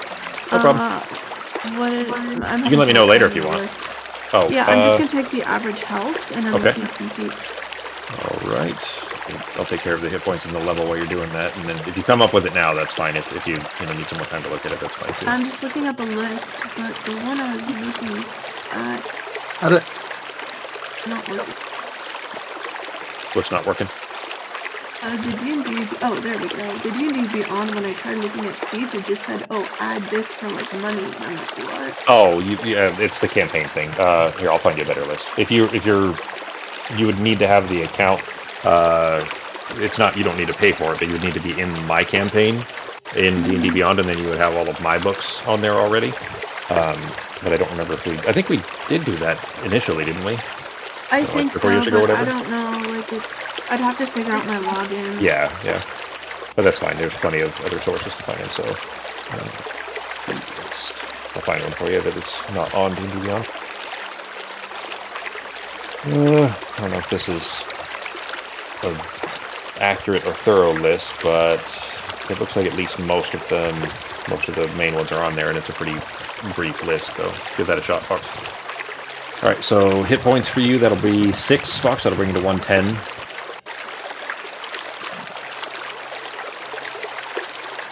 And Druid, is that all that it is for Druid at 16? You're just going to Druid 16, I assume, right, Fox? Yeah, it's What either feat? I increase a couple abilities or I choose a feat. Okay. Alright, Druid 16. Yeah, no new spells or anything either, so that's all the same. Not yet, not to later levels. Yep. Next one, 17, actually, you get a 9th level spell. Natural 9th level spell. If you go through it again, anyways, if you don't multi-class. So real quick, Yeah, I probably think just keep going through it. I think I'm gonna take Resurrection, 7th level spell. Okay. It looks like someone might get their Is that aunt on- back after all. I mean, it's possible, potentially. Hang on. Is Doesn't that that, require like a diamond or something? it does, yeah, 500 gold Requires diamond. a diamond worth 1,000 gold, but we can But get that within is a that year. is that a bard? Is that on the bard Yeah, list? it's a bard level. It's a bard and a Shit. cleric level spell for 7th level. I was Wow, surprised okay. as well. You just sing them right back to life, then. Yes, we got to go get the body. Well, All out of Nora pulled them all things to out do. from under the rock, so I mean, Yeah. he did actually get the bodies, retrieved for you. Which is another thing, actually. If you had times with the time skip, since since we jumped back basically, had you waited, that could have been a problem because I don't remember what the duration is on regular resurrection, but true It is resurrection is a like 100 year. years or something. But It's a a fucking year, okay, year. all right. Well, you had plenty of time. So, Then. so guess what Justin's gonna be doing for the next 2 weeks? Trying to hawk some of our gold for a fucking diamond. So it doesn't feel like a complete piece of shit. That is quite the choice. That is. I don't know. I guess it depends on Pogo's thoughts on it and his feelings on not. It wasn't murder, I guess, but being indirectly, let's say, responsible for the death of Artemis' aunt. All right, that is on your list there.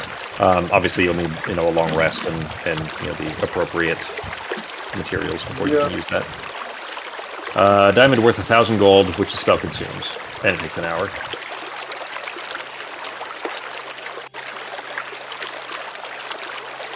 Alright, I think that's it for me, guys. I'm gonna cut out, and I will talk to you guys next week.